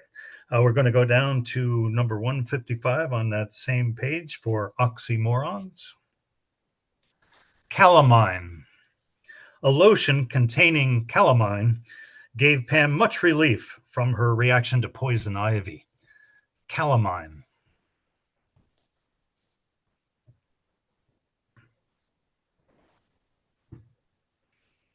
We're going to take advantage of our free word pass. Oh, I didn't realize you had one of those. We do. Great. Okay. For the benefit of viewers, a free pass is like get out of jail card, essentially. A little bit of an extra donation. Thank you so much for doing that. I really appreciate it. And they get a card which, if they feel like they could be stumped by the word, they can get a pass and skip that word. So calamine, The lotion is a powder, consists of zinc oxide and ferric oxide, usually put on your face or on itchy spots. It's C-A-L-A, M like Michael, I-N like Nancy, E, calamine. But you don't have to worry about calamine. You have to worry about this one. Here's another word for you. Jauntily. I'll say that again for you. Jauntily. Steve's hat was perched jauntily on the side of his head. Jauntily.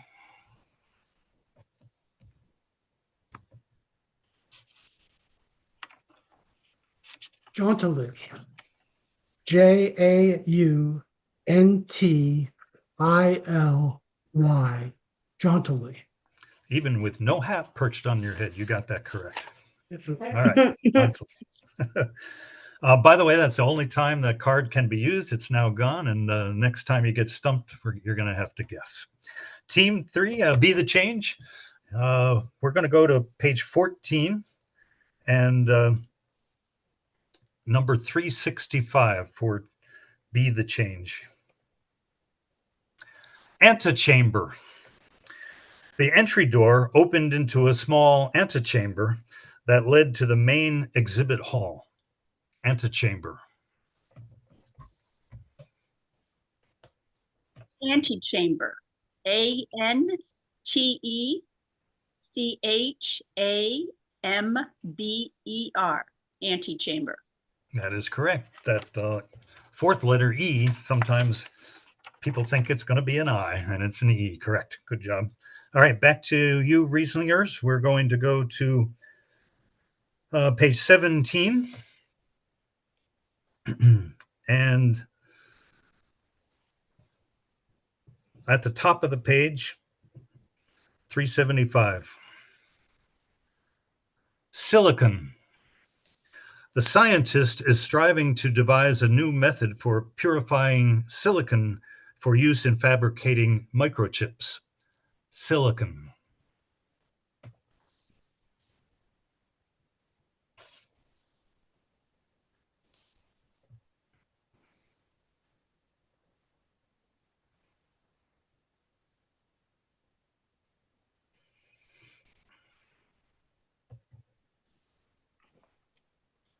Silicon. S-I-L-I-C-O-N. Silicon. That is correct. Silicon. It can be pronounced silicon, like in Silicon Valley. But you got it. All right. We're going to oxymorons now. We're going to go down to the number 378. That's incandescent. Bob was captivated by the incandescent stone inlay work on the walls of the Taj Mahal when he visited. Incandescent.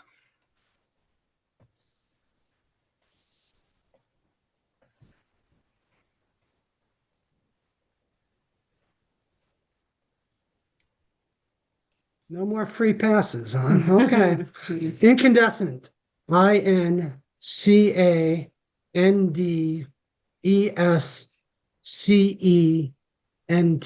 Incandescent. Very bright. You got that correct. All right. Good job. Incandescent. All right. It's Be the Change. Next word down on page 17 is 379. What we're going to use. Perpendicularity. The modernist architect was known for the perpendicularity of her buildings, which one critic described as basically life-size Jenga. Perpendicularity.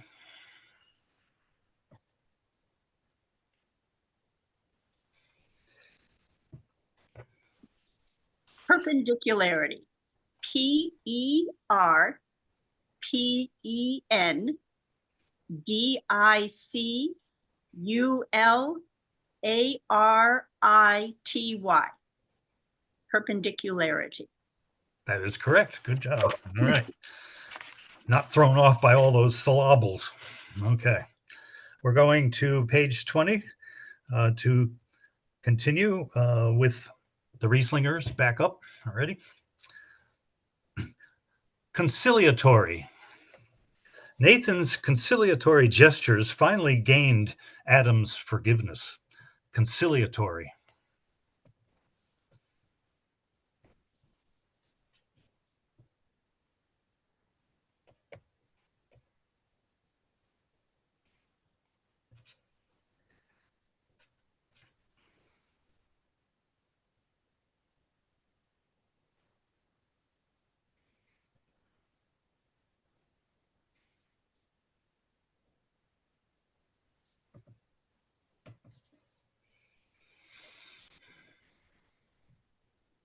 Conciliatory.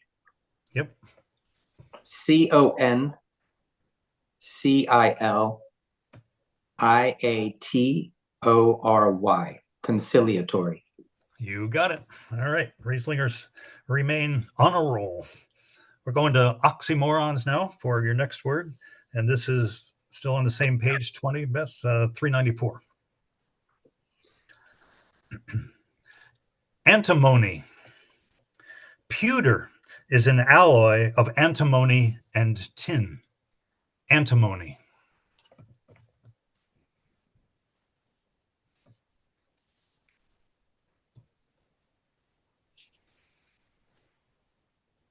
Antimony.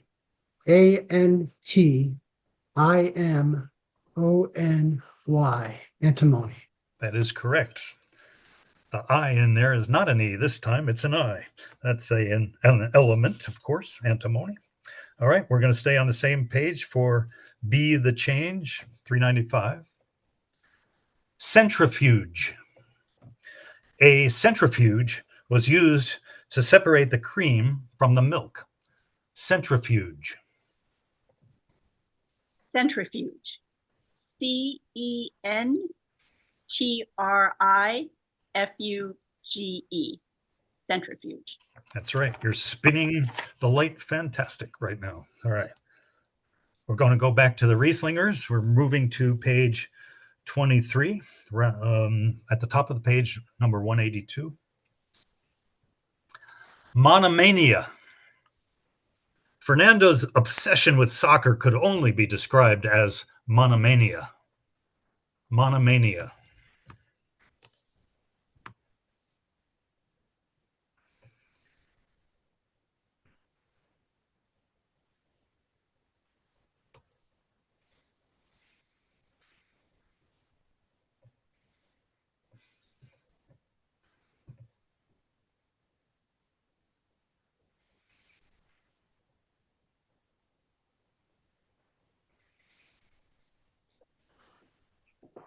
Monomania. M-O-N-O-M-A-N-I-A.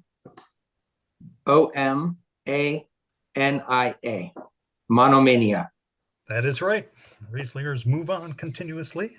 All right, we're going to stay on that same page and go down to number 189.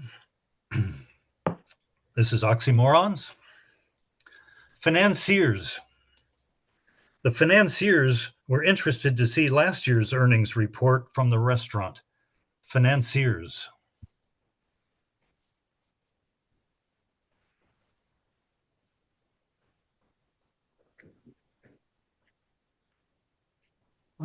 Just as an aside, I'm a finance professor.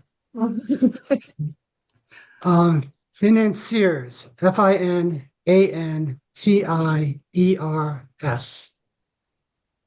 Financiers. That's correct. I needed to wait until you said that word again to make sure you were done. All right, good job.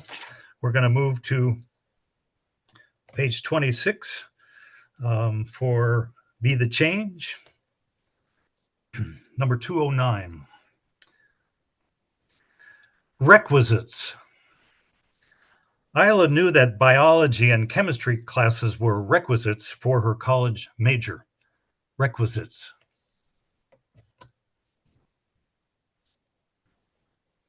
Requisites. R-E-Q-U-I-S-I-T-E-S. Requisites. That is correct. All right, everybody's still alive. This is getting exciting. Here we go. We're going to stay on that page. Just one more word down, 210. Back to you, Rieslingers. Succulent. Succulent. Perry wiped his mouth with his sleeve after he bit into the succulent peach. Succulent.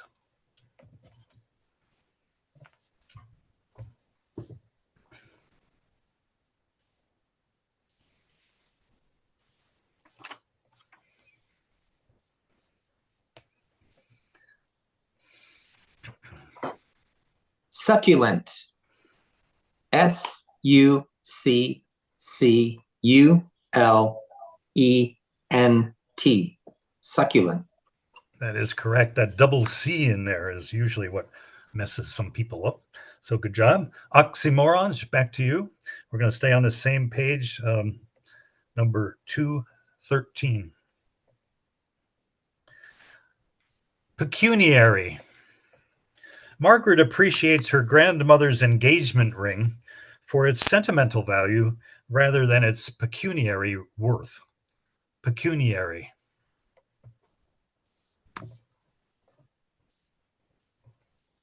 Yes. Pecuniary. Pecuniary. Pecuniary. Yeah, we can't get out on these money words. You're doing well. All right. Good job. Staying on the same page, we're down to B, the change, number 214. Supercilious. The supercilious senior ignored the first year student. Supercilious.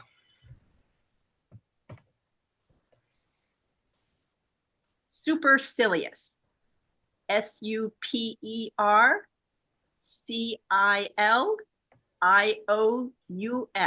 Supercilious. That is right. And if you continue to spell so well, you may become such. Haughty or disdainful. All right. Good job. Everyone's still rolling. Here we go. Rieslingers, we're back to you. We're going to page 30, number 322. Longanimity. Murphy's Law strikes often in Sam's project, but his longanimity will help him weather all setbacks. Longanimity.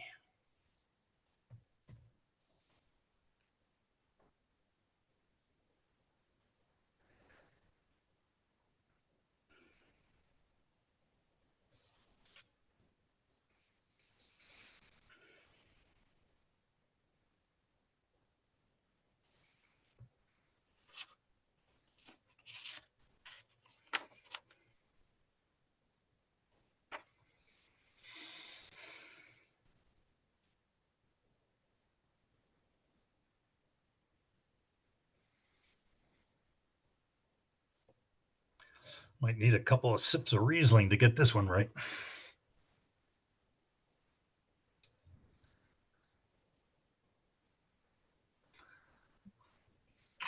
Don't forget, you can ask me for more information if you need it. So. Yeah. How about some more information? Okay. What would you like to know? What's the language of origin? All right. Longanimity. It's Latin. Longanimity. Okay. From Latin, more correctly to say. And then the definition, if you could. Thank you. Okay. Longanimity. A disposition to bear injuries patiently, to have forbearance. Longanimity. I guess the question is, what do we think of rankings?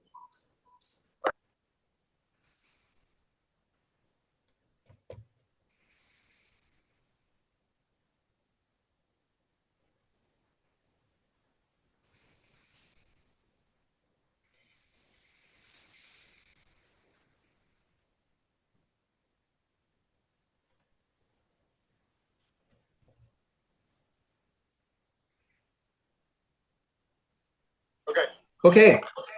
Here we go. Let me just mute that. Longanimity. Yep. LONGINIMITY. Longanimity. Well, You missed it. You said an I in the middle of that. It's actually an A after the G. Longanimity is Longa. Ah, we had Nimity. we had E on our team, an I and an E, but we did not have A. Okay. Okay. You're not definitely out, but that would, to be staying in the competition, the next two teams would each have to miss their words in this round. Okay, so hang in there. So we're going to oxymorons, and we're going to 325 on the same page, page 30. Oxymorons, ready? Postprandial. Uncomfortably full after eating a huge dinner, George and Barbara decided to take a leisurely postprandial walk. Postprandial.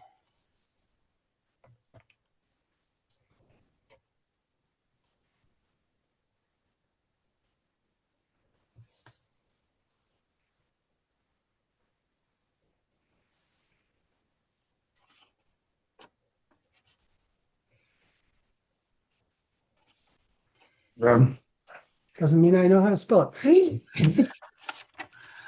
All right, postprandial. Postprandial. Postprandial. You got that correct. You are right. Rieslingers, we're going to have to say thank you again so much for participating and supporting this bee over so many years.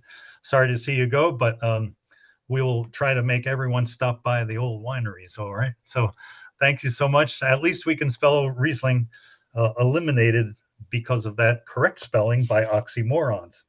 Now the pressure switches to you, Be the Change, because oxymoron will move into the championship round if you miss this word. If you get it, we'll continue. So we're going to page 33, and at the top of the page is the word at 340. Okay. Be the Change. Here it is. Nonage. The pieces that Mozart wrote in his Nonage demonstrate an understanding of music that few adults ever attain. Nonage.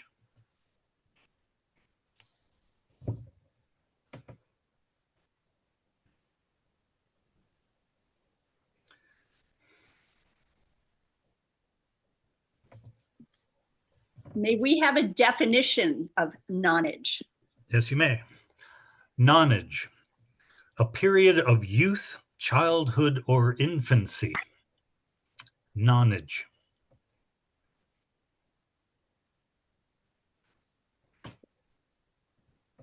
Nonage.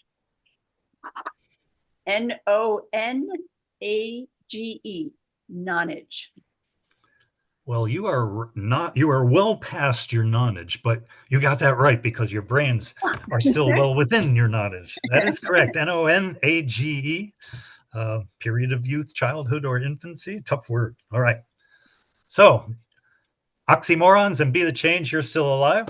So let's continue. We're going to just go down to the next word on that page, Beth, on page 333, 341. Erisory. The Erisory critic wrote a scathing review of the horror movie. Erisory.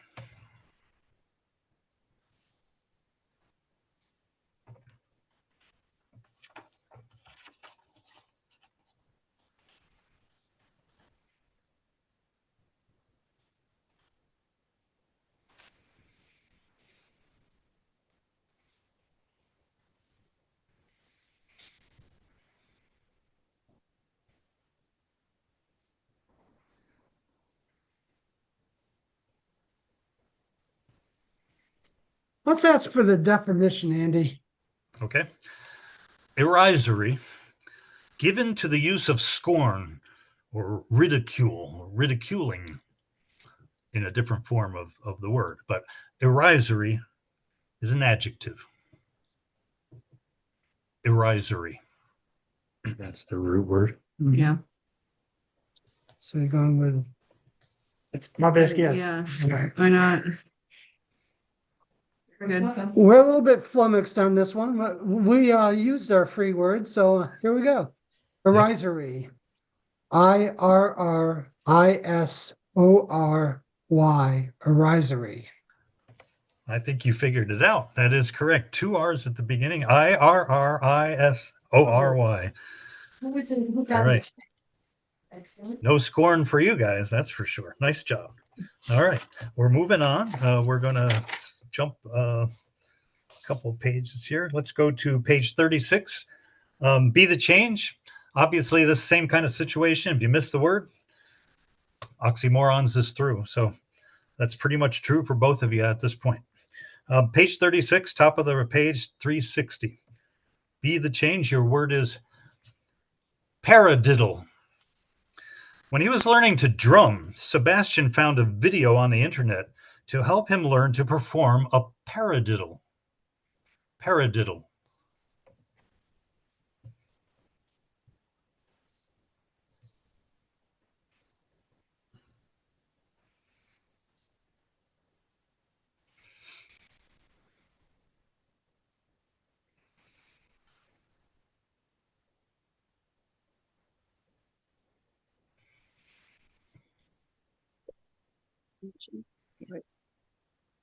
We'd like the definition. Okay. Paradiddle. A snare drum stroke that's characterized by the left-handed and right-handed attack on successive principal beats. I don't know if that helps you, but it's a drum stroke on the snare. Paradiddle. Okay. Paradiddle. P-A-R-A-D-I-D-A-L.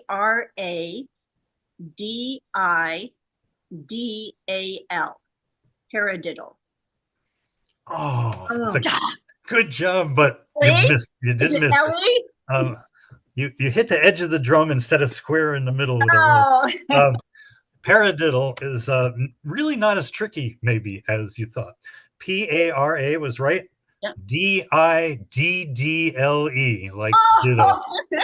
So we both, see, this is the first time I've gotten it first. Well, I hope you stay friends after that. So try to be nice to each other. So paradiddle is incorrect. So you're knocked out. Be the change, but you did a fantastic job. Thank you so much. Thank you. Thanks for your work and for your support of Ontario County Literacy Volunteers and also Yates County. Sorry. Good luck, oxymoron. In the paradiddle is kind of like a drum roll, and the drum roll goes to the oxymorons for making it through. You have won this round because of that miss. So oxymorons, we'll see you in the championship round in just a few minutes, which we hope to get off the ground about 3 o'clock. It'll pit the oxymorons against the B plus gods of the spelling bee from Hobart and William Smith. Thanks a lot, everyone. We'll see you in just a few minutes. Take a short break. Is there a prize for second? All right.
Leah stretching to get ready.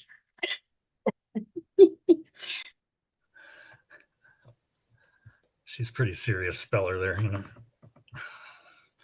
Can't spell with a sore left shoulder, I guess, you know, it's very, very difficult.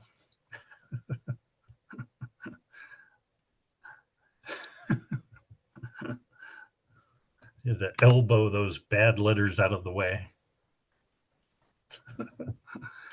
Okay, we're closing on 3.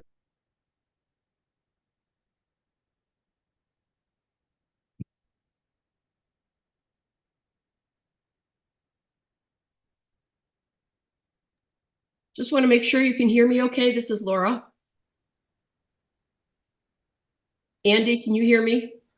I can hear you. It's nice and clear. Yep. Okay, just want to make sure. I'll mute. Yep. Thanks.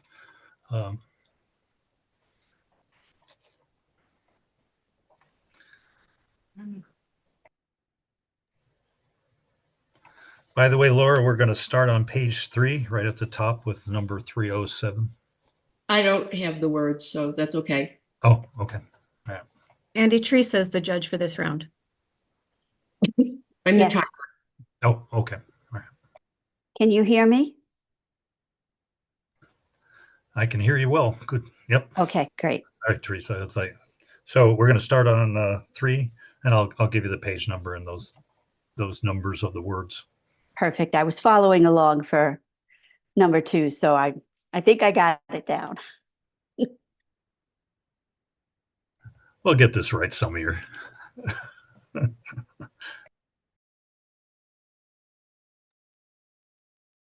Teresa, I'm going to ask you to turn off your video. That will just make the screen a little less crowded.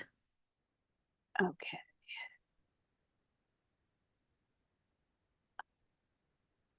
Stop video?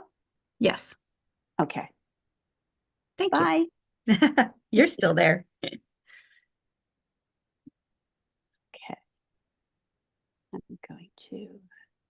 I'm going to mute me. Okay.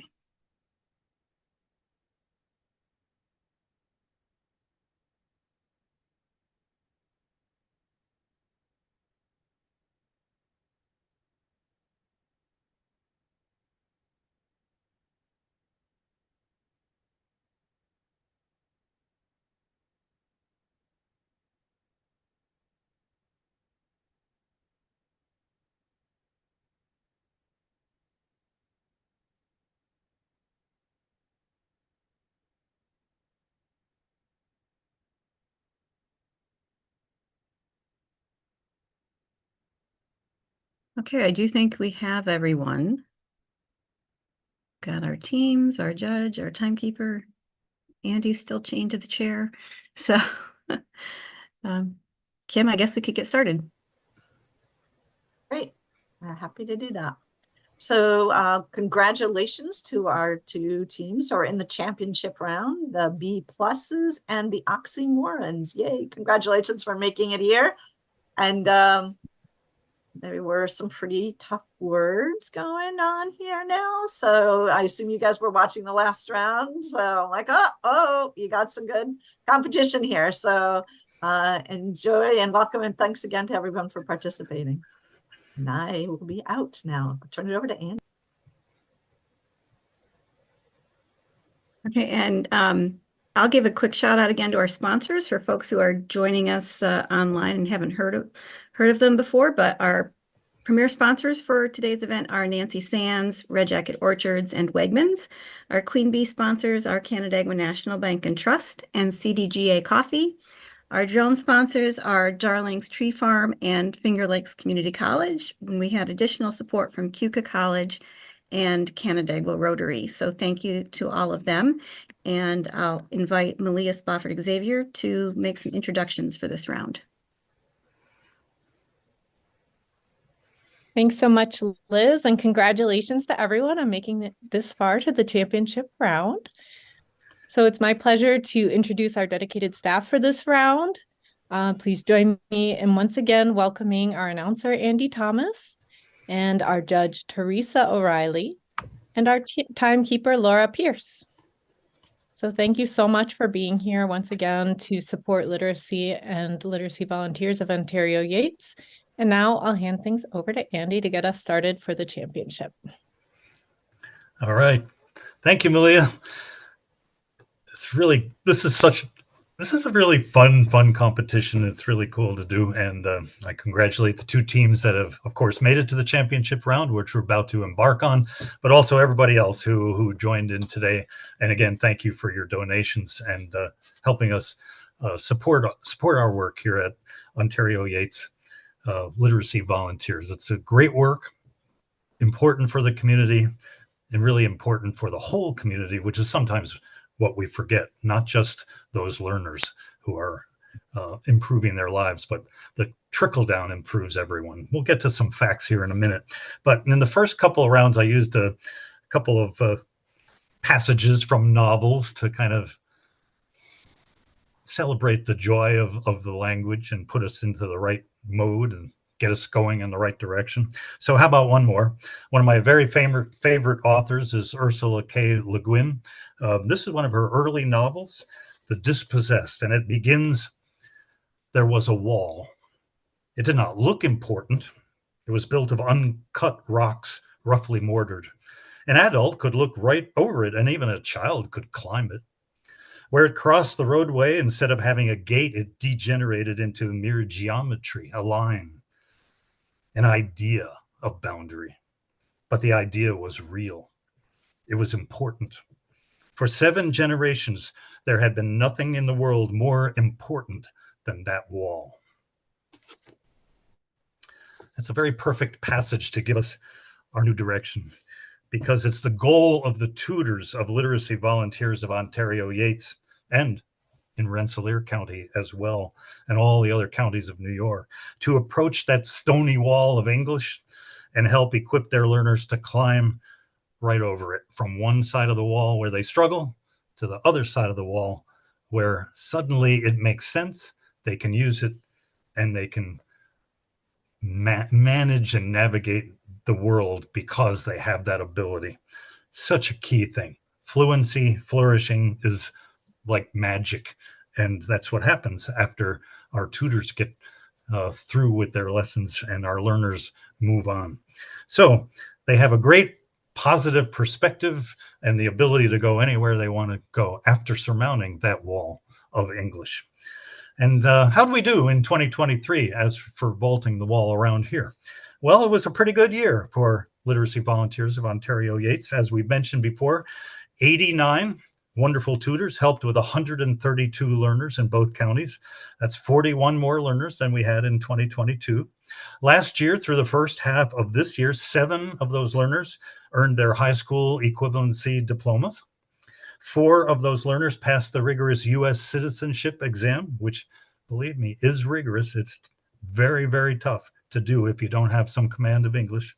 They were sworn in, all 4 of them, as U.S. citizens.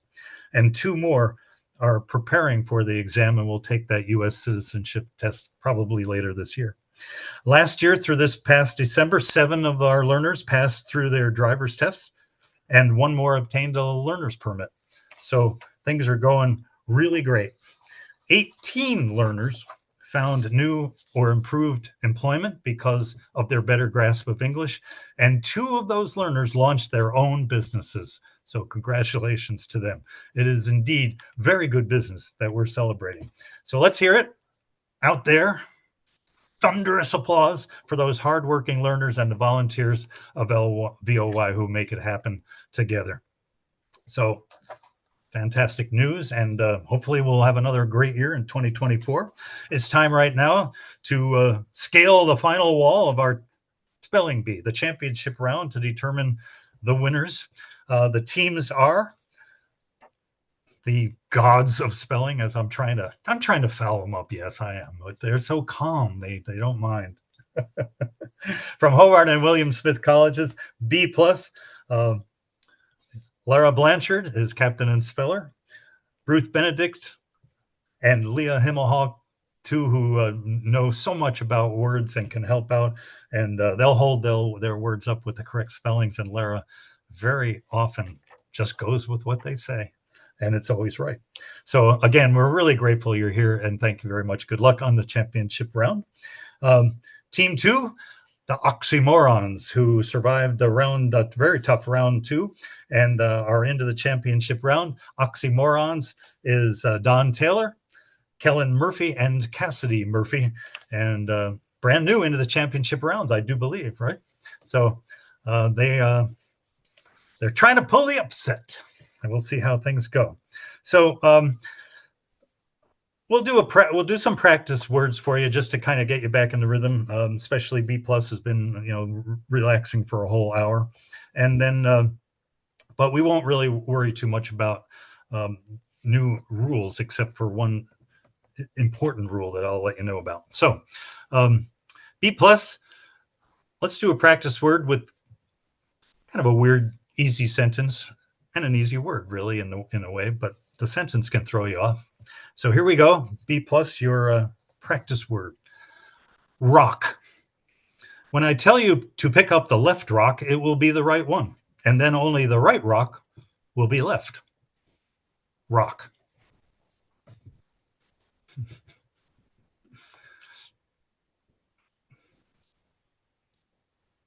Rock. R-O-C-K, rock. Not only the gods of the spelling bee, but the rock stars of the spelling bee. So, but that's an example of a sentence which can throw off an early English learner because of how left and right are used interchangeably for different meanings in that sentence. So which direction? Right, left, or down the middle? Take them all, learners, and we wish you the best of luck. All right, practice word number 2 is for our second team, the Oxymorons. The word is love. I hated the Dodgers with that love that only hatred can understand. Love.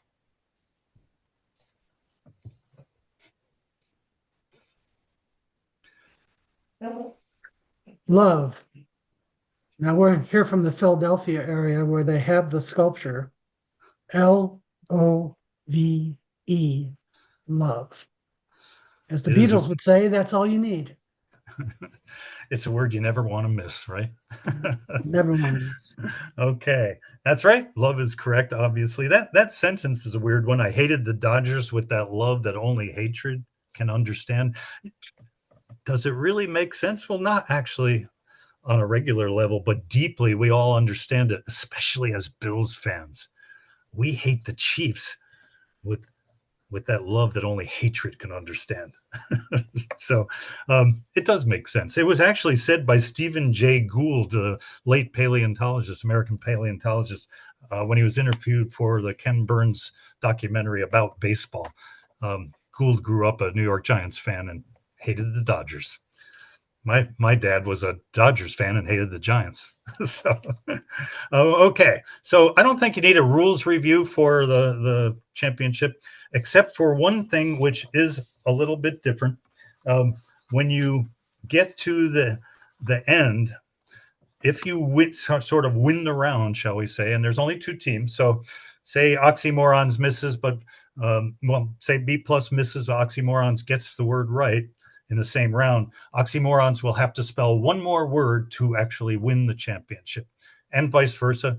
B+, if you get the word right and then Oxymorons go out on their word in the round, you'll have to spell correctly a second word to win the championship. If either team misses that second word, then both teams are back in it, and we're back in the same order as well. We will jump, and B+ goes first in the round. Oxymorons goes second in the round. I think that's pretty much all we really need as we go for this. So everybody ready? Here we go. We're going to start on page 3 at the top, 307. This is first word for you, B+. Fracking. Fracking has resulted in a natural gas boom for America, but also raised concerns about environmental damage and rapid depletion rates, and of course has been outlawed in our Finger Lakes area. Fracking.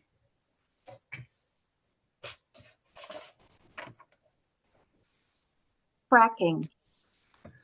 F-R-A-C-K-I-N-G.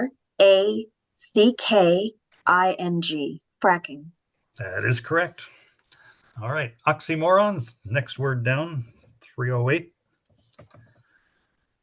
Snaffle. The snaffle is among the simplest forms of the bridle bit on a horse. Snaffle.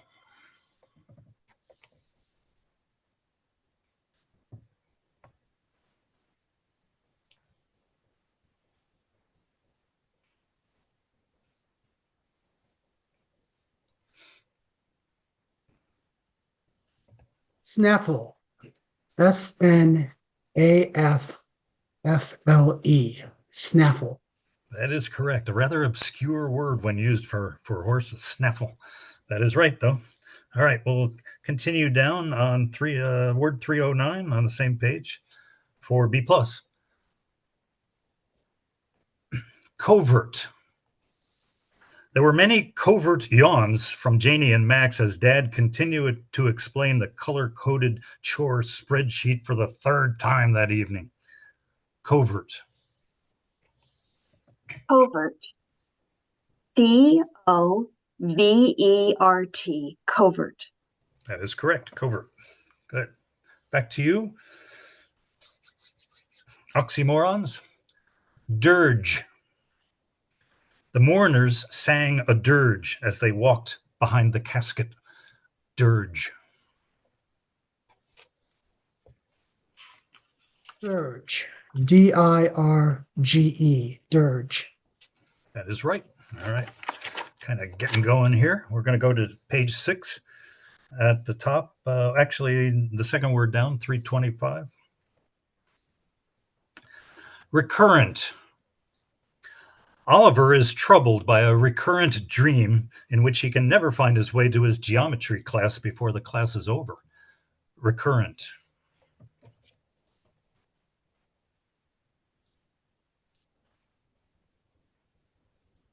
Recurrent. RECURRENT. Recurrent. Recurrent. Just like you guys are here in the spelling bee, right? That's correct. We're going to go down to 327 on the same page. Benign. Evan argued that the video game had a benign influence on him as he was learning about history and medieval warfare. Benign. Benign. BENIGN. Benign. That is correct. Back to you, B+, staying on the same page, 328. Slurve. Although nobody knows who threw the first slurve, Cy Young reportedly used the pitch way back in the 1890s. Slurve.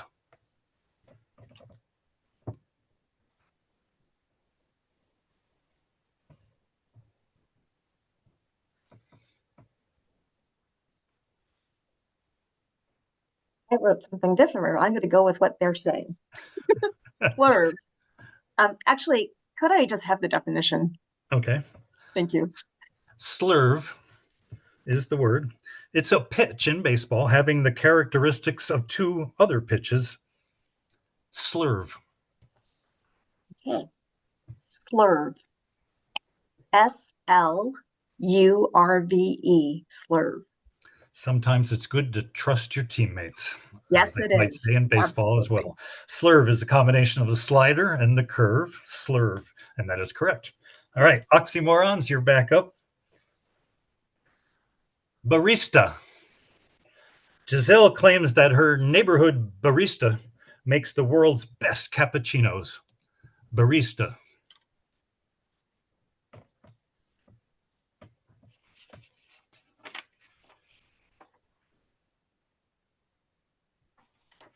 Barista. BARISTA. Barista. That is right. Good way to make some extra bucks. Barista. All right. Moving right along, we're going to jump to page 9 and the second word down, 302 for B+. Ready? Okay. Congruent. Simon's tutor explained that two triangles are congruent when their corresponding sides have equal lengths and their corresponding angles are also equal. Congruent. Congruent. congruent. Congruent. That is correct. Congruent. Next word for oxymorons is the next word down, 303. Retrieval. Allie was ecstatic about the successful retrieval of her favorite ring from the bathroom sink drain. Retrieval.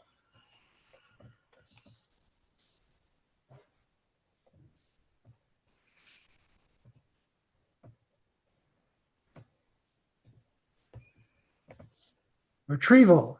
RETRIEVAL. Retrieval. That is correct. Back to you, B+. We're going to jump back up to 301 on the same page, number 9. Laundromat. Gabby went to the bank for a roll of quarters to use at the laundromat. Laundromat.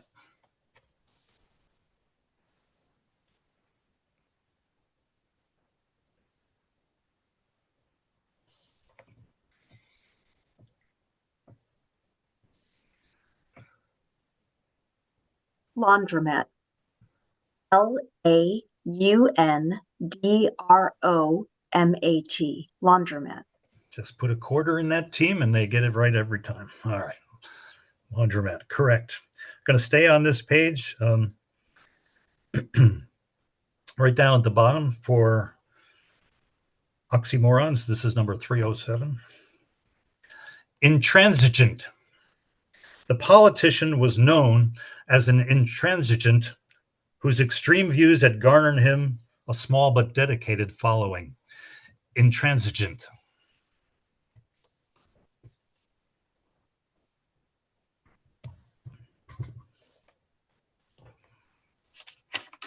Intransigent. INTRANSIGENT. Intransigent. That is right. All right. We're zipping right along. Okay. We're going to go to page 12. Number 158 for B+. Despondency. The entire student body went through a period of despondency after the cafeteria quit serving pizza. Despondency.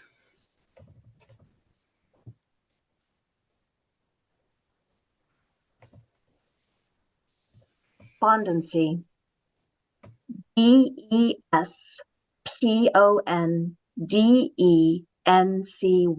Despondency. That is correct. All right. All right, back to you, oxymorons. We're going to go to 160. Sophomore. While a sophomore in high school, Ted worked part-time at a fast food eatery. Sophomore.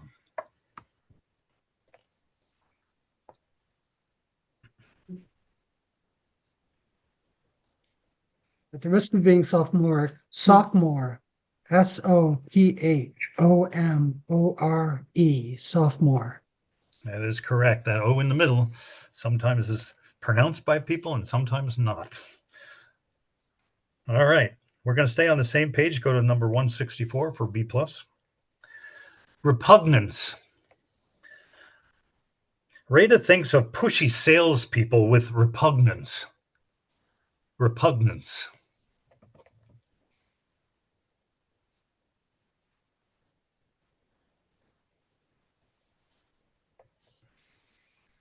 Repugnance. REPUGNANCE. Repugnance. That is correct. All right, we're going to do the last word on this page, 165, for oxymorons. Impeccable. A background investigation affirmed the candidate's impeccable character. Impeccable.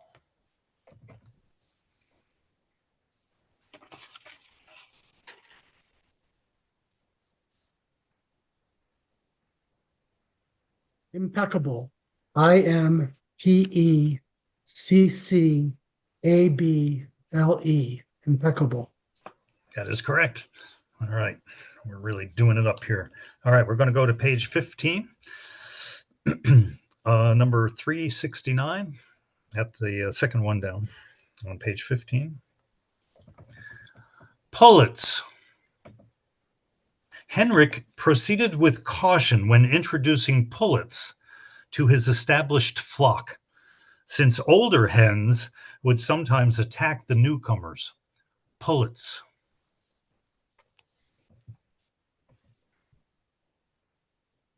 Pullets. Pullets. Pullets. Can't throw you off with the farm stuff here. That's the hens are the common fowl that are less than a year old. Pullets. Next word down, 370 for oxymorons. Contemptible. Though most people viewed the accused man as a contemptible person, Sister Eudora pitied him and reached out to him. Contemptible.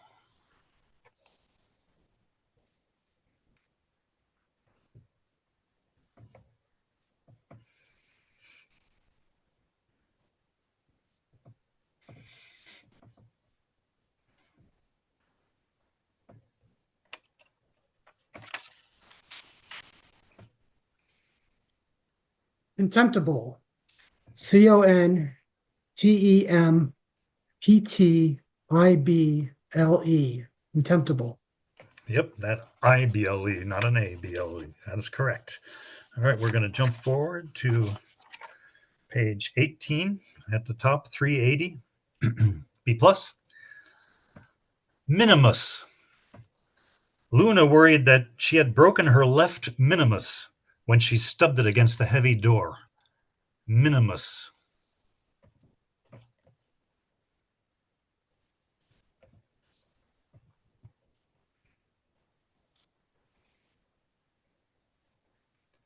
Minimus. Minimus.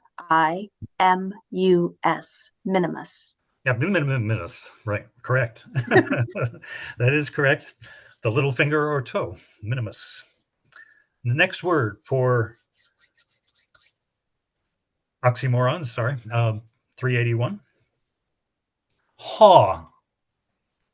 The haw of some viburnums has a sweet, pleasant taste and is sometimes known as a wild raisin. Haw.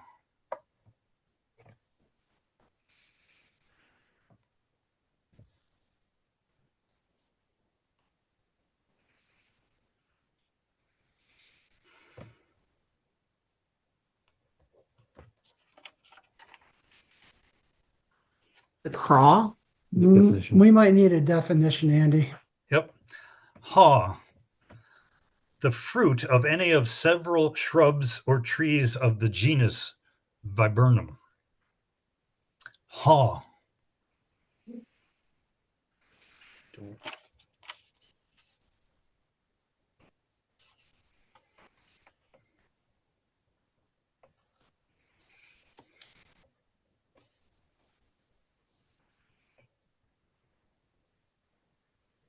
And the word's origin.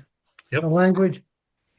It does go back to Old English, so it really traces from Older English through Modern English. Haw.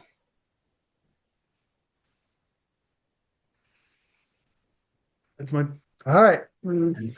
Haw. H-A-W. Haw. A very good guess. It sounds like paw, and it's actually spelled like paw. H-A-W is correct. Weird word. We were very hemming and kind of- hawing too much. We are hemming and hawing, yes. You did a nice job. One of those words that's not as tricky as it might sound, just because it's kind of obscure. All right. Let's jump forward to page 27. Both teams still alive. Got time? We're going to grind this baby out. Here we go. Page 27, number 216.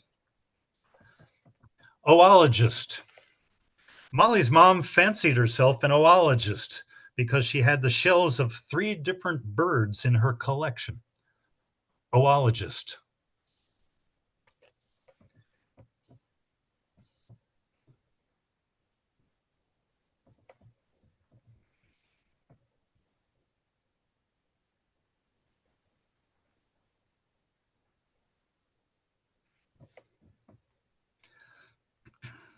Oologist. OOLOGIST. Oologist. That is correct. A lot of O's in there that make you go, ooh, but not ooh. It's oologist. A collector of birds' eggs, by the way, if you want to become one. 217, the next word down for our oxymorons. Coppice. The only remaining large-scale commercial coppice crop in England is the sweet chestnut. Coppice.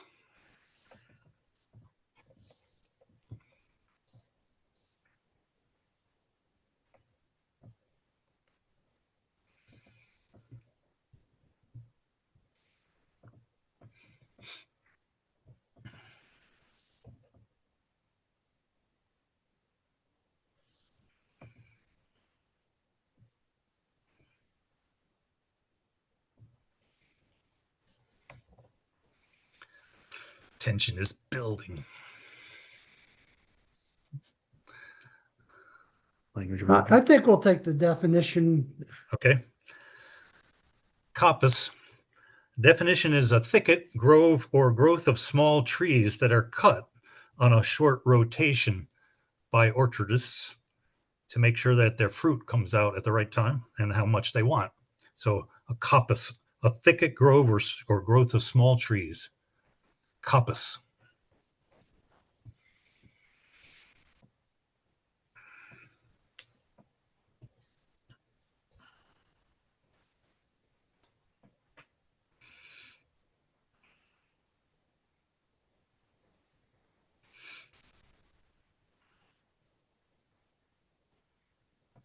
All right. He knows this stuff. We're working on it. Okay. Coppice. COPSE. Coppice. Oh, that's a word that is close. That's copse, but and it has a near same meaning. But this is coppice, which is COPP like Peter, ICE. Coppice. We All were right. we were right in any of our Oh. tries. We were all wrong. You're not dead yet, as they might say in a Monty Python movie, but that's up to B+. So the 3-time defending champions and the gods of the spelling bee now must look down upon our measly lives here on earth and see if you can come up with a winning word. But if you get this one right, you have won the competition. We're going to stay on that same page, 27, number 221. Cabochon. Kate's pendant featured a green jasper cabochon. Cabochon.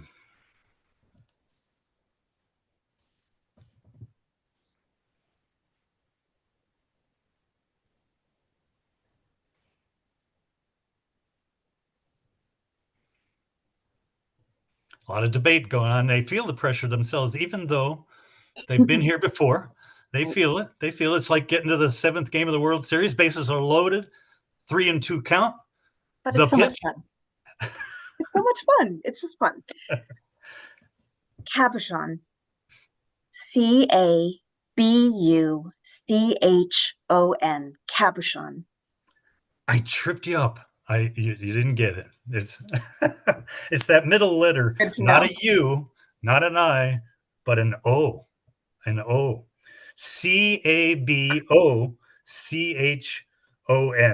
A gem or bead that has been polished but not cut to enhance beauty. So oxymorons, you live as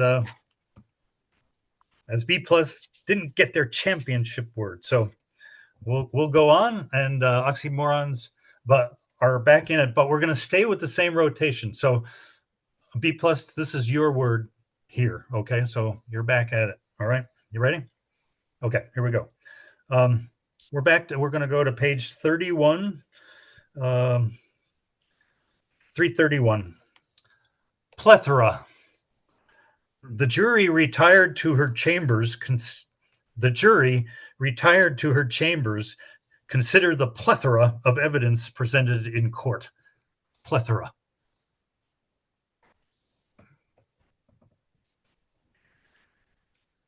I I panicked for a minute because I heard it with a CL and I thought, what on earth is that word? Plethora. Plethora. Plethora. That is correct. Plethora. So you're still alive at this point. Oxymorons, back to you after that change. We're going to stay on the same page, 332. I'm sorry. I'm going to try that one again. Deglutition. I think I got that. Pam's sore throat made deglutition painfully difficult. Deglutition.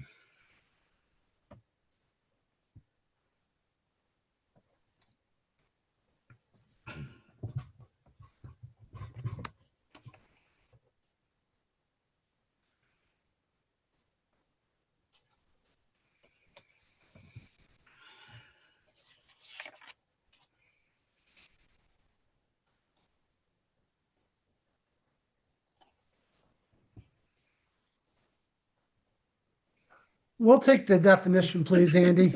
I thought you might make me say this again. This is a tough one for me. Deglutition. It's the act or process of swallowing as food. Deglutition. Deglutition. Deglutition.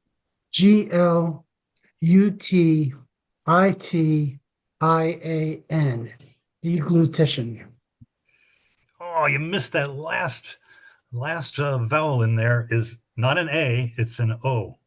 Deglutition is Deglutition.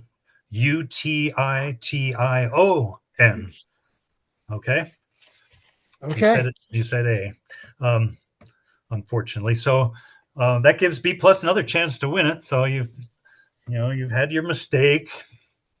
Now you have to think again of how low that brought you and see if you can climb back out of the slime of the spelling ditch that you fell into. the slough. All right, so we're back. This word can win you the championship. We're going to jump to page 40, and at the top of the page is number 332. Festinate. Jeremy had a hard time keeping up with Noah's festinate stride as the two boys neared the movie theater. Festinate.